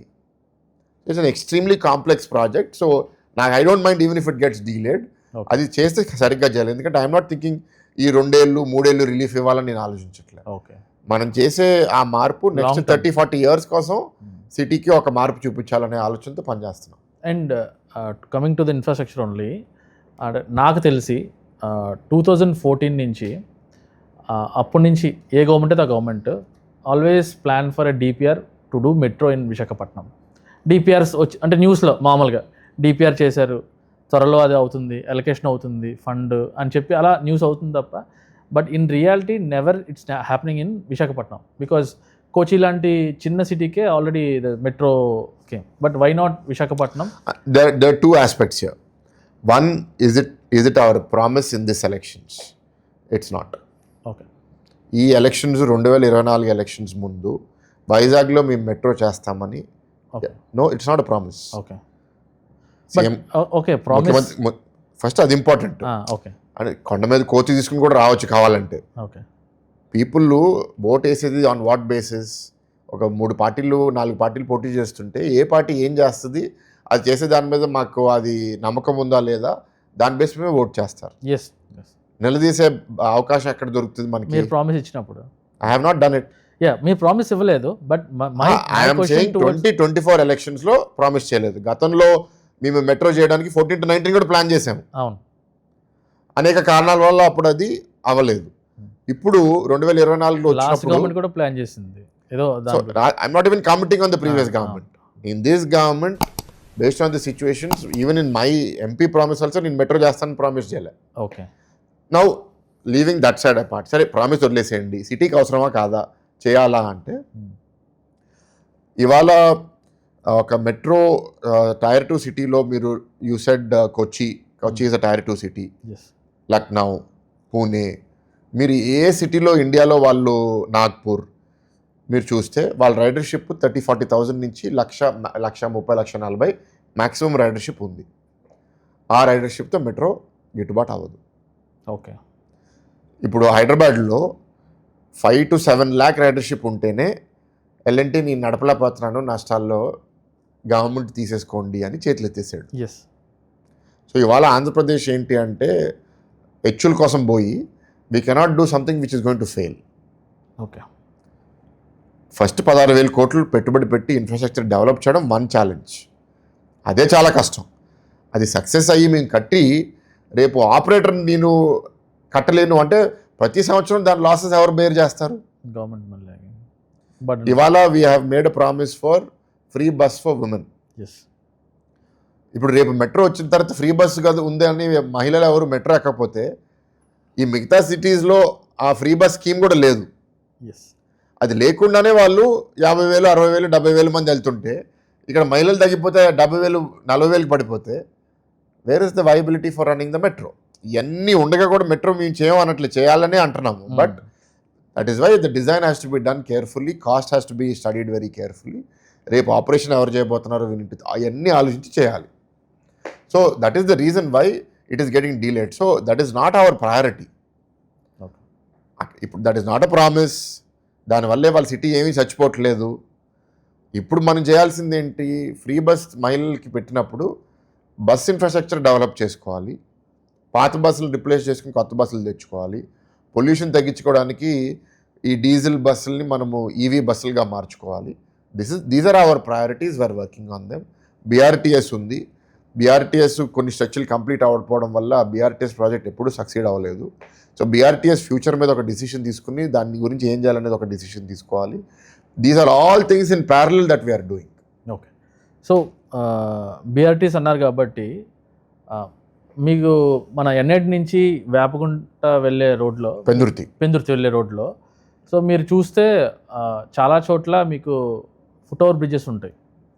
సో అలాగ మన మెయిన్ జంక్షన్స్ ఎక్కడ ప్రాబ్లం వస్తుందంటే ఈ క్రాసింగ్స్, ఇక్కడ మదిలిపాలెం అవ్వచ్చు, లేకపోతే సత్యం జంక్షన్ అవ్వచ్చు, మళ్ళీ ఇటువైపు హనుమంత్ వాక్ అవ్వచ్చు, మోస్ట్ ట్రాఫిక్ స్లో అవ్వడం కారణం కూడా ఈ ఫుట్ ఓవర్ బ్రిడ్జెస్ లేపడం వల్ల అని చెప్పి నాకు, అంటే చాలామంది ప్రాక్టికల్ ప్రాబ్లం. దాన్ని కూడా మేము ఆల్రెడీ రీసెంట్గా పోలీస్ కమిషనర్, కలెక్టర్ గారితో డిస్కస్ చేయడం జరిగింది. మల్టిపుల్ జంక్షన్స్లో ఫుట్ ఓవర్ బ్రిడ్జ్ పెట్టాల్సిందే. అక్కడ కూడా ఇప్పుడు టెక్నికల్ ప్రాబ్లం ఏంటి అంటే double decker express way metro వస్తున్నప్పుడు ఈ ఫుట్ ఓవర్ బ్రిడ్జ్ దాంతో క్లాష్ అవ్వకూడదు. ఓకే. ఇవాళ నేను ఫుట్ ఓవర్ బ్రిడ్జ్ నాకు నచ్చినట్టు నేను కట్టేశాను అనుకోండి, రేపు ఆ ప్రాజెక్ట్తో అది క్లాష్ అవుతే మనకి మళ్ళీ ఆ ప్రాజెక్ట్ మళ్ళీ విపరీతంగా కాస్ట్ పెరిగిపోతుంది. ఓకే. సో దానికి ఇవాళ DPR design is happening for the metro project today. Okay. The ones that is over మనకి క్లియర్ హైట్ ఎంత వస్తుంది, ఆ క్లియర్ హైట్ కింద మనము ఫుట్ ఓవర్ బ్రిడ్జ్లు కట్టేసుకోవచ్చు. ఇప్పుడు with wood and with more low height foot over bridges కొన్ని సిటీస్లో కట్టారు ప్రపంచవ్యాప్తంగా.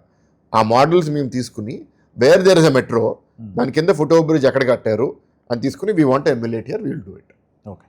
So coming to the health sector, మన ఉత్తరాంధ్రకి biggest hospital is KGH.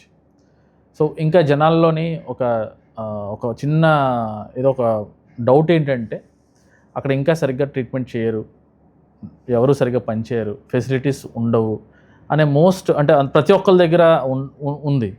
And కొన్ని విషయాల్లో మనం కొంత మీడియాలో చూసింది ఏంటి అంటే అక్కడ కొన్ని వార్డ్స్ మేబీ హైజీన్గా లేకపోవడం, లేకపోతే ఏదో ప్రాబ్లమ్స్ ఉండడం, ఇన్ఫ్రాస్ట్రక్చర్ రావడం.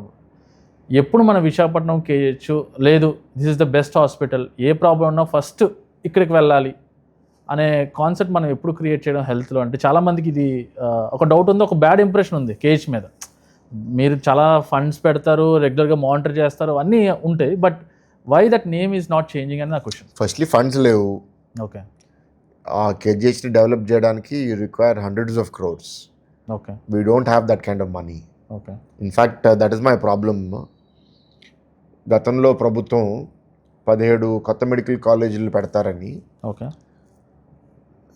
ఎంతో 100 కోట్లు ఖర్చు పెట్టారు. నా పాయింట్ ఏంటి అంటే ఒక న్యూ ఏరియాలో ల్యాండ్ తీసుకుని కొత్త బిల్డింగ్ కట్టి మీరు రిక్రూట్మెంట్ చేయకపోతే అది అలా ఐడియల్గా పడి ఉంటుంది. ఎస్. అదే డబ్బులు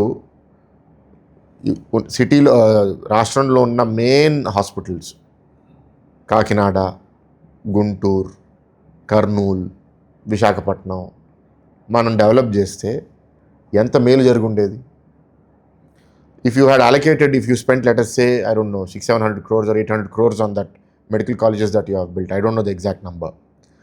అదే 700-800 crores మీరు రాష్ట్రంలో ఉన్న 6 or 7 major public hospitals, Uttarandhra అంటే 5 జిల్లాలు, ఆ 5 జిల్లాలకి మీరు KGH is the biggest hospital అంటున్నారు. అట్లా మనకి 26 జిల్లాలకి 5 మెయిన్ హాస్పిటల్స్కి మీరు 200 కోట్లు ఇచ్చుంటే ఎంత అద్భుతంగా చేసి ఉండేవాళ్ళం. చేయలే. ఓకే. ఆ ఎంఫసిస్ లేదు. నెక్స్ట్, ఈ పబ్లిక్ హాస్పిటల్స్ ఉన్న ప్రాబ్లం ఏంటి అంటే అవసరం వస్తుంది, ఆ అవసరంకి ఏదో ఒక బిల్డింగు 2 ఫ్లోర్లు 3 ఫ్లోర్లు కట్టేస్తారు. లాంగ్ టర్మ్ అది కరెక్టా కాదా, మళ్ళీ ల్యాండ్ మనకు దొరుకుతుందా లేదా, ఫ్యూచర్ నీడ్స్కి మనం స్పేస్ వదిలేమా లేదా, ఎవరు ఆలోచించట్లేదు. ఓకే. గవర్నమెంట్ దగ్గర డబ్బులు లేకపోతే గత ప్రభుత్వం ఎన్డీఏ ప్రభుత్వంలో చంద్రబాబు నాయుడు గారి పిలుపు మేరకు చాలామంది డాక్టర్లు ముందుకు వచ్చి మా హాస్పిటల్ మేము ఇక్కడ చదివాము, ఆంధ్ర మెడికల్ కాలేజ్ చదివాము, గుంటూరు మెడికల్ కాలేజ్ చదివాము, మేము మా డబ్బుల నుంచి మేము ఇస్తాము అని వాళ్ళు 30 కోట్లు 40 కోట్లు 50 కోట్లు డబ్బులు ఇచ్చారు.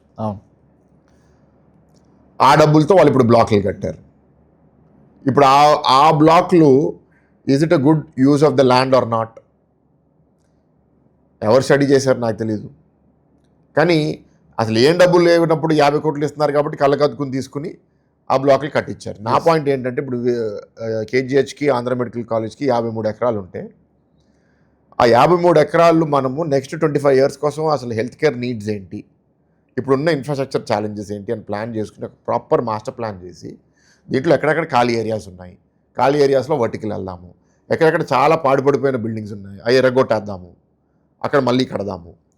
ఫస్ట్ ఒక డీటెయిల్డ్ సైంటిఫిక్ మాస్టర్ ప్లాన్ చేయాలి. ఇది ఫస్ట్ స్టెప్. ఆ మాస్టర్ ప్లాన్ అయిన తర్వాత phase wise new construction start చేయాలి. న్యూ కన్స్ట్రక్షన్ స్టార్ట్ చేసి ఎక్కడెక్కడ ఇన్ఫ్రాస్ట్రక్చర్ సరిగ్గా లేదో వాళ్ళని ఈ న్యూ బ్లాక్స్కి మూవ్ చేసి ఆ పాత బ్లాక్స్ని ఎరగొట్టేసి అక్కడ మళ్ళీ కట్టాలి. అది ఇన్ఫ్రాస్ట్రక్చర్ ప్రాబ్లం వరకు సాల్వ్ చేస్తుంది. ఎక్విప్మెంట్ డొనేషన్స్లో మనం తీసుకుని రావచ్చు, that is not a problem. చాలామంది పబ్లిక్ హాస్పిటల్స్కి సిఎస్ఆర్ ద్వారా డొనేషన్స్ ఇస్తారు. ఓకే. సో స్టాఫ్ షార్టేజెస్ వస్తాయి. ఆ స్టాఫ్ షార్టేజెస్ని నింపాలి. Compare to many small districts and mandals KGH ఎంతో కొంత స్టాఫ్ బాగానే ఉన్నారు. ఇంకోటి ఏంటి అంటే కరప్షన్. పబ్లిక్ హాస్పిటల్లో మీరు ఫ్రీగా వస్తున్నారని అక్కడ స్టాఫ్కి కొంతసార్లు పేషెంట్ల మీద చిన్న చూపు ఉండడము, లేకపోతే వాళ్ళు ఏంటంటే ఇది ఒక సోర్స్ ఆఫ్ ఇన్కమ్గా కరప్ట్ ఏంటంటే ఒక బెడ్ దొరకాలంటే కరప్షను, మందు కొనాలంటే కరప్షను, హాస్పిటల్లో డాక్టర్ అపాయింట్మెంట్ కావాలంటే కరప్షన్, ప్రతి లెవెల్లో ఉంటుంది. ఈ వ్యవస్థ కూలిపోయింది. అది ఉట్టి ఒక కేజీహెచ్చే కాదు, సమాజమే అన్ని దగ్గరలో ఇట్లాగే ఉంది. సో దాన్ని మనం కరెక్ట్ చేసుకోవడానికి కఠినంగా అక్కడ ఉన్న లీడర్షిప్ వ్యవహరించాలి. ప్రిన్సిపల్, మెడికల్ సూపరింటెండెంటు, దాని తర్వాత రాష్ట్ర health minister, director medical education, వీళ్ళందరూ ఏకతాటి మీద కరప్షన్ తగ్గించాలి అని పనిచేసి ఆనెస్ట్గా ఉన్న వాళ్ళని లీడర్షిప్ పొజిషన్స్లో పెడితే సిస్టమ్ క్లీన్ అవడం మొదలుపెడుతుంది. Okay. So that has already begun. కొత్త ప్రిన్సిపల్, కొత్త సూపరింటెండెంటు మెరిట్ బేసిస్లో రాజకీయ ఒత్తిడులకి లొంగకుండా ఇది ఆరోగ్య శాఖ మంత్రి సత్యకుమార్ గారు పెట్టడం జరిగింది.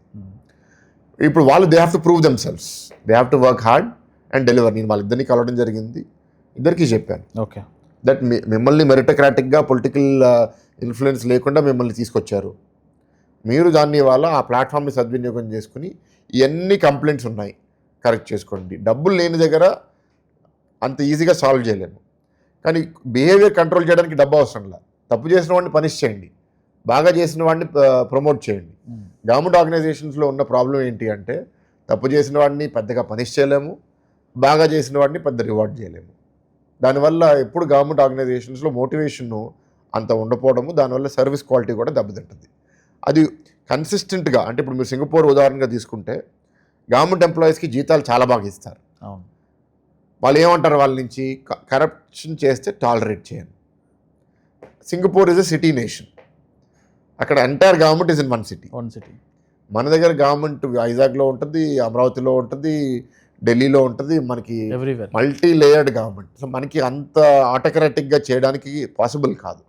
కరప్షన్ వీడౌట్ చేయాలంటే వైజాగ్లో కరప్షన్ ఆపేస్తే అనకాపల్లిలో పెరుగుతుంది. So it is not a single control point, but still definitely we can reduce over time.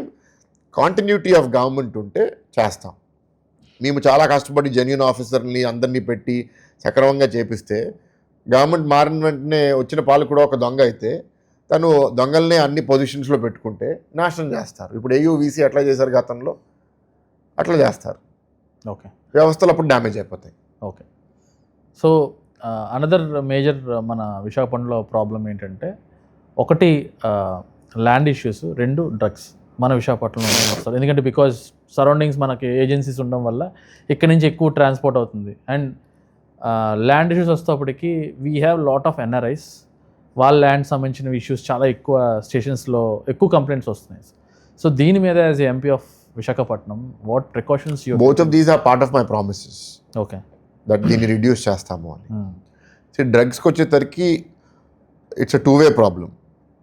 One side people will say consumption ఉన్నంత వరకు డ్రగ్స్ అవైలబుల్ ఉంటాయి అని, another side will people say నువ్వు అవైలబిలిటీ లేకుండా చేస్తే కన్జంప్షన్ ఉండదు కదా అని. అవైలబిలిటీ వరకు ఒకటి ఏజెన్సీ ఏరియాస్లో పెంచడం గతంలో అది కరెక్టే, ఎందుకంటే యథా రాజా తదా ప్రజ. పాలకుడే చూసి చూడనట్టుంటే వ్యవస్థ అన్ని లెవెల్స్లో కరప్ట్ అయిపోతుంది. One of the ruling party MLC in the previous government was accused of murder, was accused of being involved in the drug trade. So పాలకులే దాంట్లో ఇన్వాల్వ్ అయితే ఎక్కడ కంట్రోల్ అవుతుంది? అందుకే డ్రగ్ కన్జంప్షన్, గంజాయి కన్జంప్షన్ ఆంధ్రప్రదేశ్లో 1924 విపరీతంగా పెరిగిపోయింది. ఈ గవర్నమెంట్ వచ్చిన తర్వాత we're cracking down in a very very strong manner in every which way, in cultivation, in distribution, in consumption. Cultivation ఇవాళ డ్రోన్స్తో పెట్టి ఎక్కడన్నా వాళ్ళు పండిస్తున్నట్టు డ్రోన్స్తో వెళ్ళి దాన్ని కాల్ చేస్తున్నాం. Okay, yes. With almost 99% confidence, I was asking our police commissioner, almost 99% confidence he is saying that Andhra Pradeshlo cultivation 99% పోయింది, గంజాయి కల్టివేషన్. ఇప్పటికీ ఏముంది అంటే బార్డర్స్ ద్వారా వస్తుంది, ఇంకెక్కడో కల్టివేట్ చేస్తున్నారు, ఒడిశాలోనో ఛత్తీస్గఢ్లోనో. ఆ బార్డర్ కంట్రోల్ అనేది ఇంకా ఇంప్రూవ్ అవ్వాలి. దానికి వాళ్ళు ఈగల్ అనే యూనిట్ పెట్టి how to ensure that border ద్వారా కూడా రాదు అనేది one side of the problem, which is not 100% solvable, because గొప్ప గొప్ప దేశాలు Europe, USA, they have not been able to solve the problem 100%. తగ్గించగలుగుతాం. సో దట్ కంటిన్యూస్గా తగ్గించడం అనేది జరుగుతుంది. పోలీసుల్లో కూడా భయం వచ్చింది. ఇప్పుడు ఆ పోలీస్ కమిషనర్ ఇప్పుడు ఉన్న ఆయన Bagchi garu extremely honest, very responsive, very very responsible. ఇట్లాంటి పోలీస్ కమిషనర్ కూడా దొరకడం అంత ఈజీ కాదు. అందరూ పోలీసులు ఆనెస్ట్ అంటే people will not believe it also. అవును, but he is a very honest officer. Because this is the first time ఒక కమిషనర్ వాట్సాప్ నెంబర్ క్రియేట్ చేసి if any issue you have directly talk to us అని చెప్పి పెట్టడం అనేది నాకు తెలిసి విషయంలో మన so ganja I feel to a large extent is far more control today. Consumption అంటే ఒకసారి ఒక మనిషి అడిక్ట్ అయిపోయిన తర్వాత దాన్ని డీఅడిక్ట్ చేయడం చాలా కష్టం. ట్రూ. సో వాళ్ళు ఎక్కడి నుంచో తెచ్చుకోవడానికి ట్రై చేస్తారు. సో అది ఉన్నంత వరకు కొంచెం ప్రాబ్లం ఉంటుంది. నెక్స్ట్ సైడ్ ల్యాండ్స్ వరకు సేమ్ ఫ్యామిలీ మెంబర్స్ చేస్తున్నప్పుడు it doesn't become a criminal issue, it's civil issue. Okay. Civil issue అయినప్పుడు ఇప్పుడు ఎన్ఆర్ఐ ఉన్నాడు, వాళ్ళ బంధువే వాళ్ళ ల్యాండ్ కబ్జా చేస్తే ఇట్ క్రిమినల్ ఇష్యూ అవ్వకుండా అది సివిల్ ఇష్యూ అయ్యి వాళ్ళు కోర్టుకు వెళ్ళి పోటాడాలి. దానికి కోర్ట్స్ మన కంట్రోల్లో ఉండవు. అది 5 ఏళ్ళు పట్టచ్చు, 10 ఏళ్ళు పట్టచ్చు. కానీ క్రిమినల్గా కబ్జా చేసే వాళ్ళని ఐడెంటిఫై చేసి ఎప్పుడైతే మనం టార్గెట్ చేస్తామో అది తగ్గిపోతుంది. సో ల్యాండ్స్కి ఒకటి అగైన్ ఇక్కడ కంపారిజన్ ఏంటి అంటే గత గవర్నమెంట్లో అప్పుడున్న ప్రభుత్వ అధికారులు రాజకీయ నాయకులే కబ్జా చేస్తున్నారు. వాళ్ళే నాయకులు ఇక్కడ వచ్చి 50 ఎకరాలు 100 ఎకరాలు వాళ్ళే చేస్తే ఇంకా వాళ్ళని చూసి మిగతా వాళ్ళందరూ తయారవుతారు. సో ఫస్ట్ అండ్ ఫార్మోస్ట్ ఇప్పుడు ఈ గవర్నమెంట్లో మా లీడర్షిప్ ఎవడన్నా అది చేస్తే దాన్ని అసలు ఎంకరేజ్ చేయము. That message is very clear. Okay. So అక్కడే చాలా తగ్గిపోయింది. ఓకే. ఇప్పుడు ఇండివిజువల్గా కొందరు గుండాలు రౌడీలు ఉంటారు, కబ్జాలకు అలవాటు అయిన వాళ్ళు.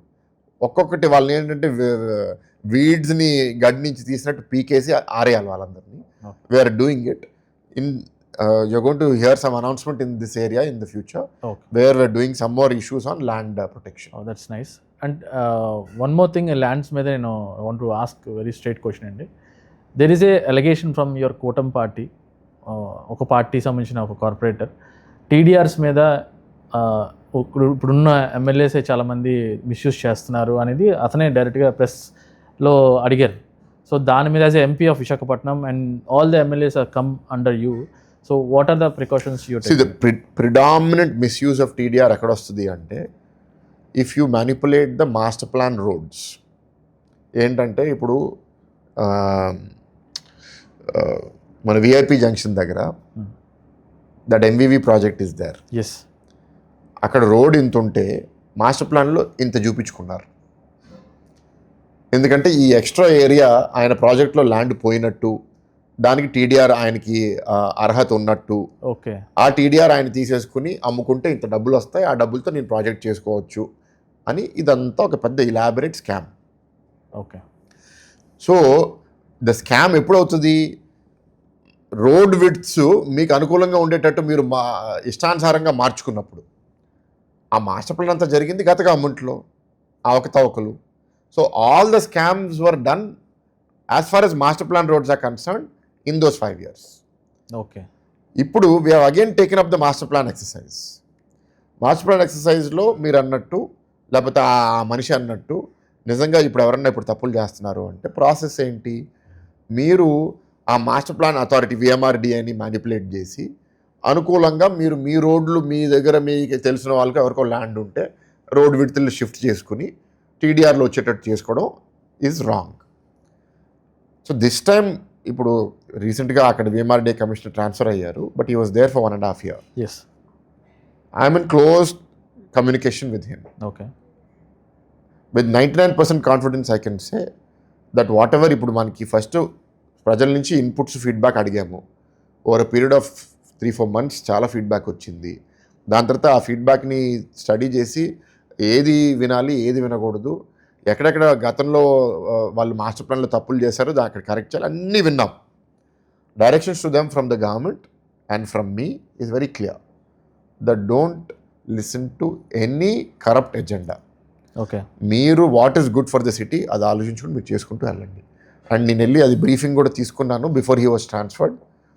ఎంటైర్ VMRDA రీజన్లో ఎక్కడెక్కడ మీకు ఫీడ్బ్యాక్ వచ్చింది, ఎక్కడెక్కడ కరెక్షన్స్ ఉన్నాయి. By and large I'm happy that very little deviation is there. So అసలు టీడీఆర్ స్కామ్ జరిగే అవకాశము in this conditions highly unlikely. Okay. గతంలో ఆల్రెడీ జరిగిపోయిన తప్పుల్లో ఎవరన్నా పాల్గొని ఏదైనా చేస్తున్నారంటే I don't know, I can't comment on that. Okay. And the most trending topic of Andhra Pradesh is మన రుషికొండ బిల్డింగ్స్. గత ప్రభుత్వంలోని ఇప్పటికీ ఇంకా అది అసలు దాన్ని యూటిలైజేషన్ ఏమైనా చేద్దామని ఈ గవర్నమెంట్కి ఉద్దేశం ఉంది. రీసెంట్గా మీరు చూసుంటారు కదా, they have called expression of interest and suggestions. Tourism రుషికొండకి సౌత్ వైపులో ఒక 9 acre ప్లాట్ ఉంది. ఎస్. అది గతంలో 9 acres ఇండిపెండెంట్గా ఒక హోటల్ ప్రాజెక్ట్ చేయాలని ఆల్రెడీ ఎక్స్ప్రెషన్ ఆఫ్ ఇంట్రెస్ట్ అడిగారు, కొందరు వెళ్ళి ఇంట్రెస్ట్ ఎక్స్ప్రెస్ చేశారు, they are ready to move forward. Okay. ఈ టైంలో ఏంటంటే ఆ 9 acresని పైన ఋషికొండ ప్యాలెస్ని రెండు కలిపేసి, ఎందుకంటే ఈ 9 acres ఇచ్చేస్తే మళ్ళీ ఋషికొండ ప్యాలెస్ అట్లా ఒంటరిగా ఉండిపోతుంది, దాన్ని ఎవడు తీసుకోకపోతే అది డబ్బులు వేస్ట్ అవుతాయని గవర్నమెంట్ ఒక ఎక్స్పెరిమెంట్ చేసింది. ఋషికొండ ప్యాలెస్ని దీన్ని రెండు కలిపి మీకు ఏదైనా ఐడియాస్ ఉన్నాయా అంటే, అది తీసుకుంటే ఇది వస్తుంది, ఇలా ఇది తీసుకుంటే అది వస్తుంది, ఒకటి బాధ్యత ఇంకోటి గిఫ్ట్ అనుకోండి. ఒక దాంట్లో డబ్బులు వస్తాయి, ఒక దాంట్లో డబ్బులు రావు. ప్రాక్టికల్గా ఏ విధంగా చూసినా ఋషికొండ ప్యాలెస్లో డబ్బులు రావు. 500 కోట్లు పెట్టి ఒక ఇల్లు లాగా కట్టుకుంటే దాన్ని హోటళ్ళు చేయలేము, కన్వెన్షన్ సెంటర్ చేయలేము, దేనికి వాడుకుంటాము? సో స్టిల్ డైలమా గురించి కాదు, dilemma is not the issue. ఆ భారం మోయడానికి ఎవరు సిద్ధంగా ఉన్నాడు అనేది పాయింట్. ఏంటంటే కొంత ఇన్నోవేషన్, కొంత పెట్టుబడి పెట్టి కొన్ని మార్పులు చేస్తే ఈ 9 ఎకరాలు అది కలిసి ఎకనామిక్ వైబిలిటీ వస్తుంది. ఓకే, అప్పుడు చేస్తారు. ఓకే. నేను ఒక ప్రాజెక్ట్ చేస్తే, నేను ఒక హాస్పిటల్ నడుపుతుంటే, లేకపోతే నేను ఒక హోటల్ నడుపుతుంటే అన్ని ఏరియాస్లో నాకు రాకపోవచ్చు. హోటల్లో రూమ్స్ ఉంటాయి, రెస్టారెంట్స్ ఉంటాయి, బ్యాంక్వెట్ ఉంటుంది. రెస్టారెంట్స్ బాగుంటే హోటల్స్లో నాకు అంత రూమ్స్లో లాభం లేకపోయినా హోటల్ బతికేస్తుంది. బ్యాంక్వెట్ అద్భుతంగా నడిపి హోటల్స్ రెస్టారెంట్స్ ఫెయిల్ అయినా పర్వాలేదు, హోటల్ నడుస్తుంది. అట్లా ఇది కూడా ఏంటంటే ఎక్కువ కాంబినేషన్ పెడితే వైబిలిటీ వస్తుంది అనే ఒక ఆలోచన గవర్నమెంట్లో వచ్చింది. Let us see. Okay. So Visakhapatnam, we have the best pristine beaches and beautiful mountains. I don't agree. Okay, pristine అంటే మనం మేబీ సిటీ వరకు బాగోపోవచ్చు, బట్ వాటర్ సేఫ్టీ వెస్ట్ కోస్ట్లో అరేబియన్ సీ ఉన్నంత stability, safety east coast because we are deep seas ఇక్కడ bay of బెంగాల్లో that same level of accessibility లేదు. ఒకటి. రెండు, విశాఖపట్నం మెనీ ఏరియాస్లో మన beaches are rocky beaches. Rocky beaches are not very swimming friendly. Okay. కొన్ని beaches ఉన్నాయి మన దగ్గర, ఏంటంటే ఆర్కే బీచ్, ఋషికొండ బీచ్, ఈ కొన్ని బీచెస్ని మనం డెవలప్ చేసుకోవాలి. So that I will do. ఇప్పుడు మీ క్వశ్చన్ కంప్లీట్ చేయండి, నేను చెప్పాల్సింది చెప్తా. ఓకే, అదే మన విశాఖపట్నం మీద యాజ్ ఏ ఎంపీ టూరిజం మీద ఇంకా ఎక్కువ ఫోకస్ చేస్తే బాగుంటుంది కదా అని ఒక suggestion. And this is called east Goa. కొంతమంది అంటారు లైక్ మన గోవా ఎలా ఉందో, మీరు చెప్పినట్టు కొన్ని ప్రాబ్లమ్స్ ఉన్నాయి, deep sea and normal western rock అవంతా. బట్ మన విశాఖపట్నం టూరిజంగా ఇంకా బెటర్గా గ్రో అవ్వాలి, బెటర్ టూరిజం, ఎక్కువ టూరిజం విశాఖపట్నం రావాలి, ఎకానమీ గ్రో అవ్వాలి, అండ్ లోకల్స్ కూడా వాళ్ళకి మంచి డబ్బులు సంపాదించిన అవకాశం క్రియేట్ అవ్వాలంటే టూరిజం మీద what are your plans? They are multiple things అండి. మీరు అన్నట్టు major tourist investments are hotel infrastructure. ఇవాళ ఎయిర్పోర్ట్ దగ్గర there is Mayfair and Oberoi resorts that are coming up in a fast manner. Sunray resorts వాళ్ళే ఇంకో beach side golf resort develop చేస్తున్నారు. We want lot of convention space also to come. సన్రేలో పెద్ద convention centre కూడా కడుతున్నారు. సిటీలో ఇప్పుడు మీకు చెప్పినట్టు ఋషికొండ దగ్గర వస్తున్నాయి. ప్రైవేట్ ల్యాండ్స్లో కూడా కొత్త హోటల్స్, ప్రాపర్టీస్ వస్తున్నాయి. అది కాకుండా one issue that I been working on with the state government is to take up beach shack policy. The low cost investment మనం షాక్ పర్మిషన్స్ ఇవ్వగలిగితే విత్ సాఫ్ట్ లిక్కర్ బెవరేజ్, అంటే not any hard liquor but maybe beers or wine can be served, especially in beaches where there is monitoring. Second is beach quality ఎట్లా improve చేయాలి. వాళ్ళ సిటీలో 42 drains city నుంచి సముద్రం లోపలికి డైరెక్ట్గా ఫీడ్ అవుతున్నాయి. గత గవర్నమెంట్, వైసీపీ గవర్నమెంట్ దాని గురించి ఏమీ చేయలేదు. ఇంకా కల్చర్ బ్యాడ్ అయిపోయింది. ఎంత స్టేజ్కి వచ్చిందంటే చాలామంది వాళ్ళ పరుపులు, దిండులు కూడా గడ్డల్లో పడేస్తున్నారు. ఆ చెత్త అంతా వచ్చి సముద్రం లోపలికి వెళ్తుంది. సో మన సముద్రం కూడా డర్టీ అయిపోతుంది. So we have now taken up 350 crore project. All 42 drains from Gajwaka to Bhimli are going to be physically treated with barriers where debris is going to be picked. దాని తర్వాత మురికి నీళ్ళు వచ్చిన తర్వాత మురికి నీళ్ళని మన ఎస్టీపీకి పంపించి వాటర్ని ట్రీట్ చేసి only clean water is going to be released into the see.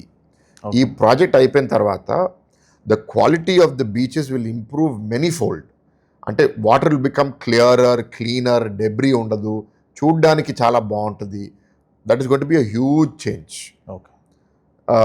Then the other things that we are working on is unna tourism ni develop cheyadaniki what are the constraints. Hotels ki the liquor license was extremely expensive. Yes. అది 75 లక్షని 25 లక్షలు చేశారు. Bar licences కూడా అన్నీ ఇవ్వలేదు, అది కూడా ఇప్పుడు మనము ఓపెన్ అప్ చేసాము. So in every way we are trying to remove the constraints. రాత్రిపూట టైమింగ్ 11 PM మూసేసేవారు, దాన్ని ఇప్పుడు 12 చేసాము, both for police and for excise. I'm pushing for it to become 1 AM.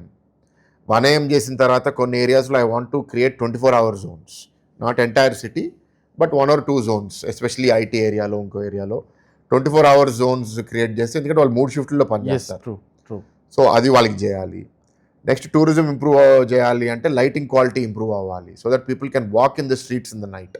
పోలీస్కున్న problem ఏంటంటే నైట్ టైము లైటింగ్ లేనప్పుడు monitor చేయడం problem, dark zones. So అవన్నీ మనం లైటింగ్ బాగా ఇంప్రూవ్ చేస్తే చేస్తాం. Then we're putting elaborate security and camera infrastructure, అది పెట్టేస్తే ఇంకా. So all of these are going to contribute. Without any of this, ఇప్పుడు రీసెంట్గా just 3-4 months ago Vizag was rated as the second safest city for women in India. Yes. And major సిటీస్లో number 1. అవును. So as it is Vizag చాలా అద్భుతమైన నగరం. So ఈ కొన్ని మనం ఎన్ని చేస్తే ఇంకా చాలా పెద్ద విధంగా టూరిజం డెవలప్ అవుతుందని మేము నమ్ముతున్నాం. ఇప్పుడు గూగుల్ పెట్టుబడి విశాఖపట్నంకి వస్తుంది అని ప్రపంచవ్యాప్తంగా మారుమోగింది. ఎస్. అందరూ ఇప్పుడు వైజాగ్ ఏది ఎలాగైతే బాబు గారు హైదరాబాద్ గ్లోబల్ మ్యాప్లో పెట్టారో, బాబు గారు వైజాగ్ని కూడా ఇవాళ గ్లోబల్ మ్యాప్లో పెడుతున్నారు. ఆ క్యూరియాసిటీతో కూడా చాలామంది వస్తారు. చాలామంది ఫస్ట్ టైం వచ్చిన వాళ్ళు వైజాగ్ ఇంత బ్యూటిఫుల్లా, వైజాగ్ ఇంత క్లీనా, మాకు తెలియదు, మళ్ళీ వస్తాము. సో అది ఇంకా చెప్పుకోలేదు గతంలో, ఇప్పుడు ఇంకా బాగా చేస్తాం మేము. ఓకే. ఇప్పటి వరకు మీరు పబ్లిక్ సంబంధించిన ఇష్యూస్ మీద యూ గేవ్ ఎక్స్ప్లెనేషన్, మొత్తం ఎక్స్ప్లెయిన్ చేశారు మొత్తం అంతా. But there is allegation on you, మీరు మనకి ఆంధ్ర యూనివర్సిటీ ఉంది and you have your own university. More focus అంతా మీ యూనివర్సిటీ మీద పెట్టి, అంటే ఆంధ్ర యూనివర్సిటీ మీద అంత అంటే దాని డెవలప్మెంట్ మీద అంత వర్క్ చేయట్లేదని చాలాసార్లు చాలా పేపర్లు రాశారు, చాలామంది బయట మాట్లాడారు. అండ్ ఎడ్యుకేషన్ క్వాలిటీ వస్తేప్పటికి ఆంధ్ర యూనివర్సిటీలో అంత క్వాలిటీ ఉండదు అనే కామెంట్స్ కూడా కొన్ని బయట వచ్చాయి. దాని మీద మీ రియాక్షన్ ఏంటండి? You please compare who was the vice chancellor from 19 to 24. Who is the vice chancellor now?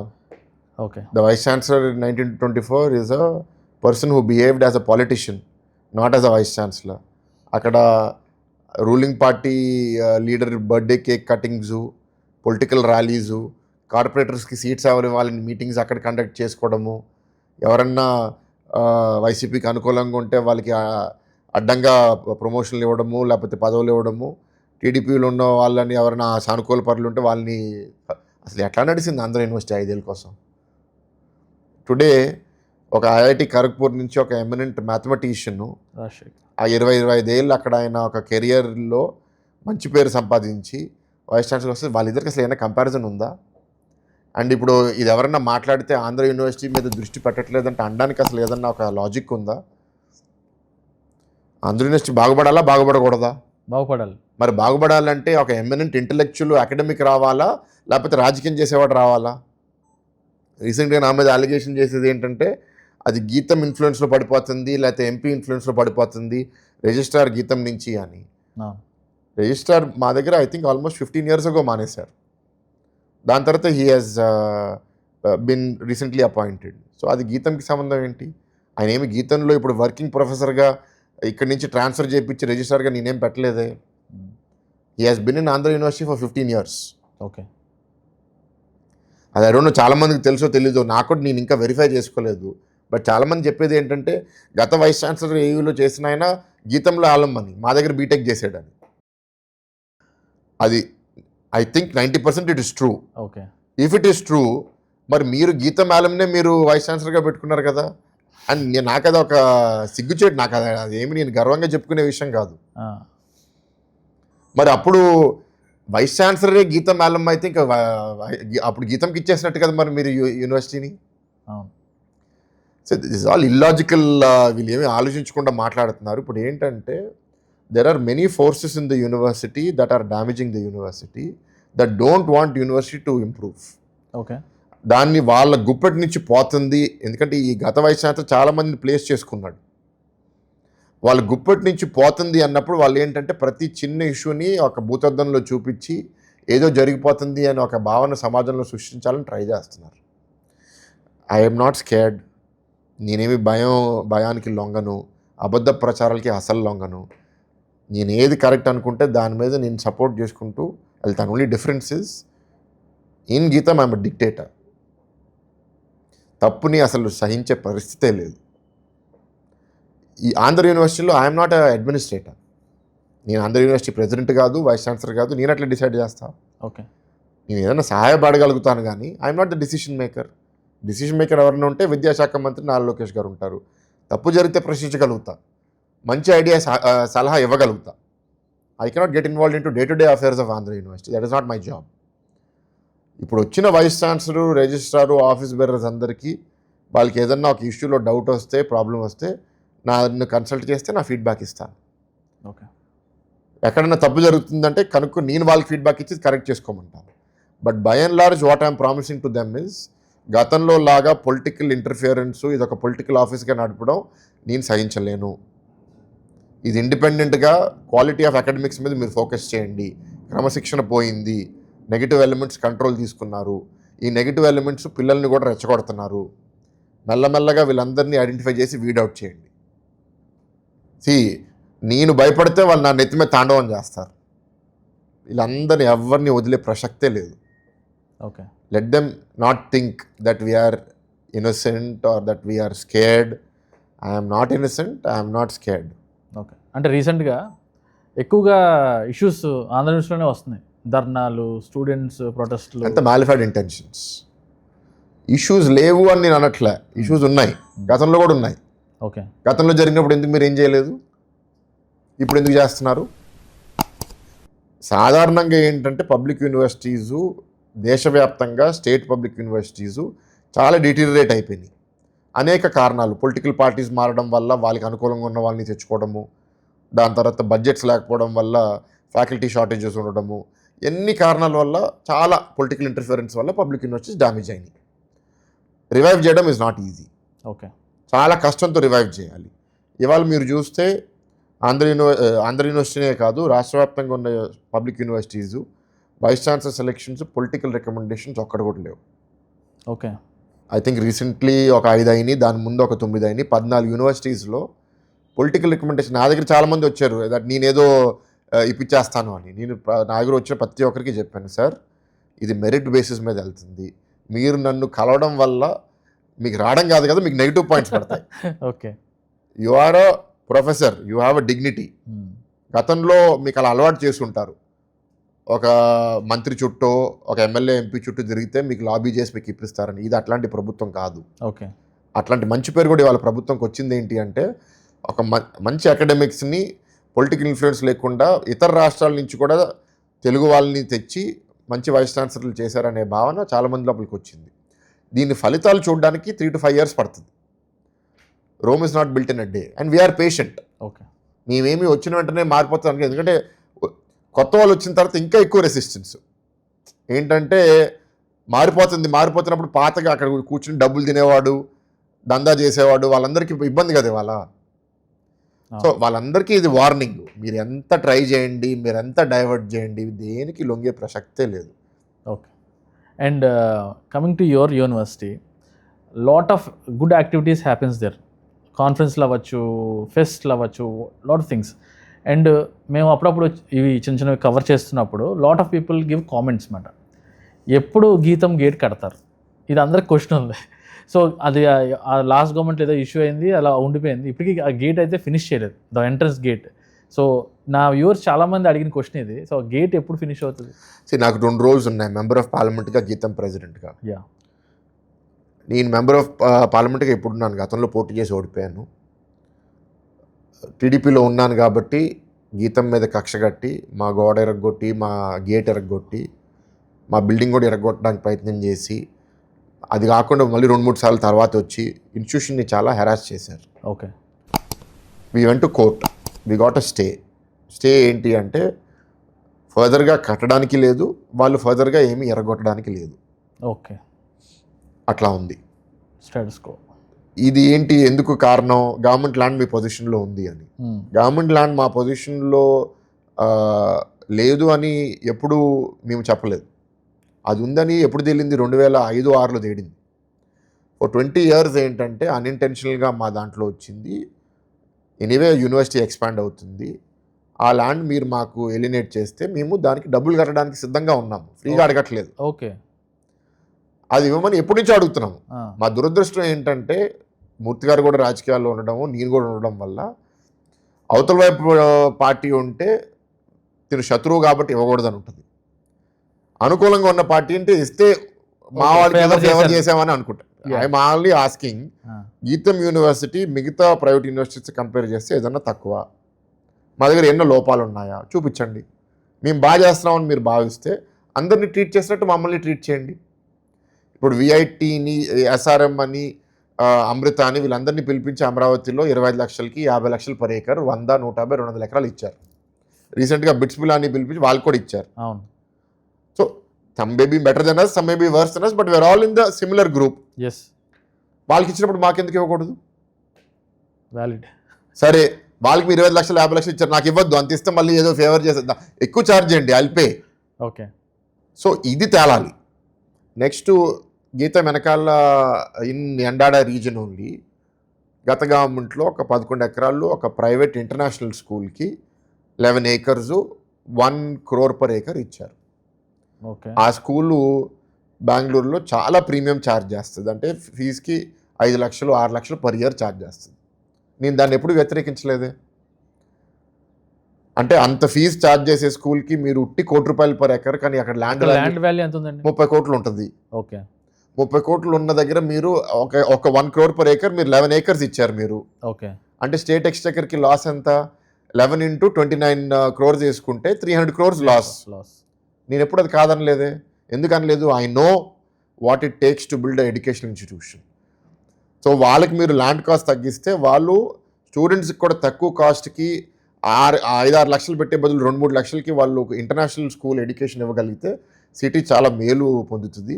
ఇక్కడ ఐటీ ఇన్వెస్ట్మెంట్స్ వస్తున్నాయి, ఐటీ ఉద్యోగులు వస్తున్నారు, వాళ్ళ పిల్లలు కూడా మంచి స్కూల్లో చదివించాలనే ఆలోచన ఉంటుంది, అది సిటీకే మంచిది. సో వాళ్ళు ఇచ్చినా నేను దాన్ని వ్యతిరేకించట్లే, కట్టమని అంటున్నా నేను.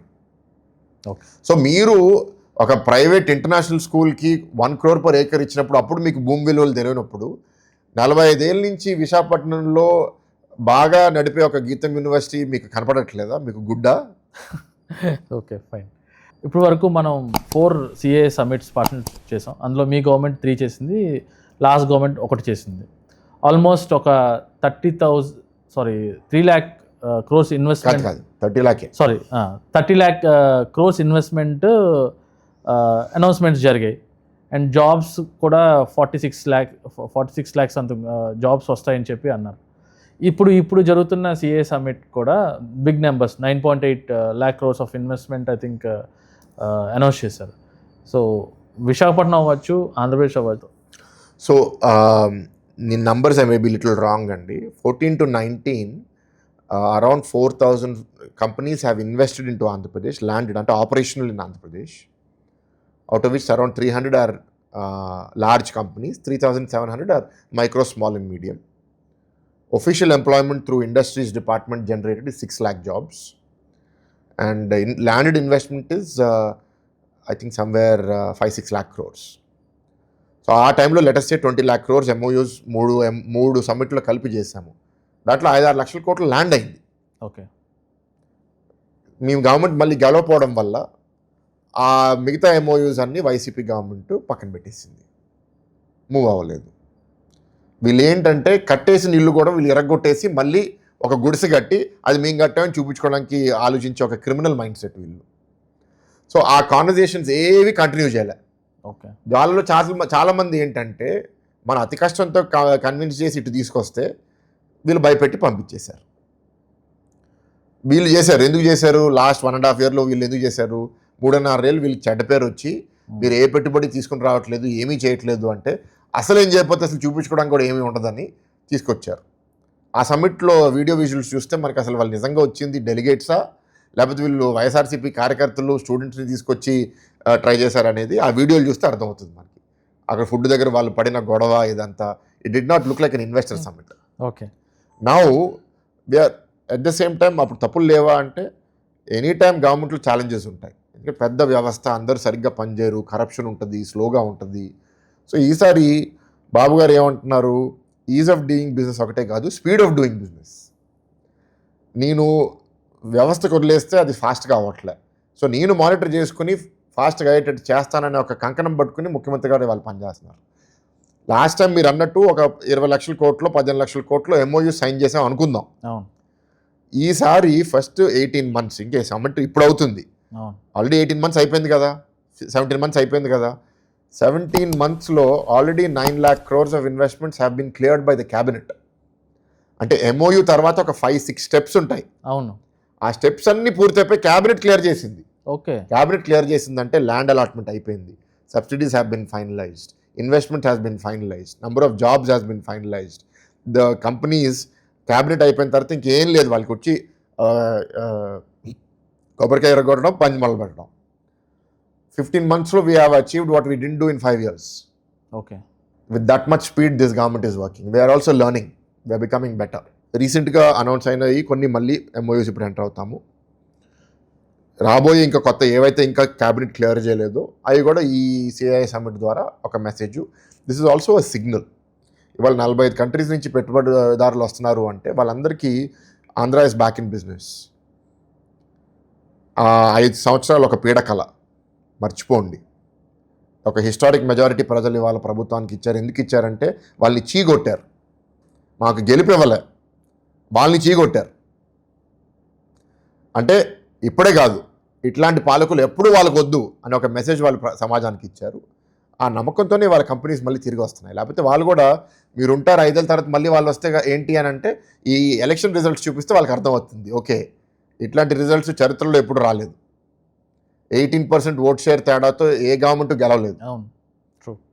సో ఇట్లా మీరు గెలిచారు అంటే ప్రజలకి విరక్తి వచ్చే వాళ్ళకి వ్యతిరేకంగా ఓటేశారు కాబట్టి మీరు కంటిన్యూ అయ్యే అవకాశాలు చాలా ఎక్కువ ఉన్నాయి, కంటిన్యూటీ ఉంటుంది అనే నమ్మకంతో వస్తున్నారు. ఓకే, అండ్ మన విశాఖపట్నంకి వస్తేప్పటికి the most interesting subject is IT. ఎప్పటి నుంచో మన ఆంధ్రప్రదేశ్లో the IT capital of Andhra Pradesh అని చెప్పి మన Visakhapatnam there. And now Google అవ్వచ్చు, టీసీఎస్ అవ్వచ్చు, అదర్ ఎక్స్చేంజర్ అవ్వచ్చు, lot of companies are coming and there establishing. మీరు కూడా గవర్నమెంట్ ల్యాండ్స్ అన్నీ ఇస్తున్నారు.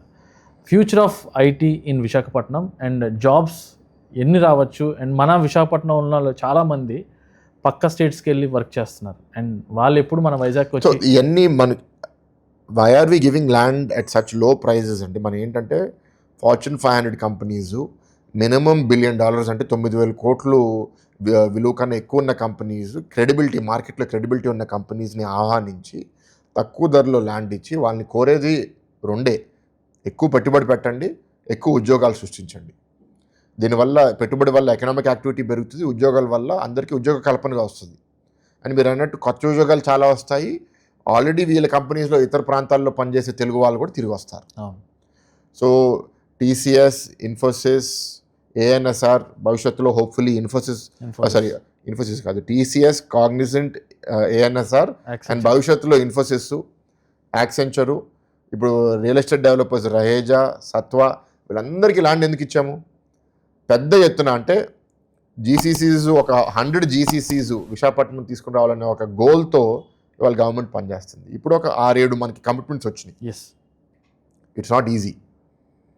దెన్ గూగుల్ డేటా సెంటర్, ఇవన్నీ these are all the first steps and more will come. Okay, and మీ మిమ్మల్ని అప్రోచ్ అవ్వకముందు I spoke with your team. They said they follow 3 principles. అది నేను రాసుకున్నాను కూడాను. ఒకటి కష్టే ఫలి, అందరినీ కలుపుకు వెళ్ళాలి అండ్ నిజం మాట్లాడాలి. అండ్ విత్ దిస్ ప్రిన్సిపల్స్ మన విశాఖపట్నాన్ని how you want to shape it and what is the message to the Visakhapatnam citizens?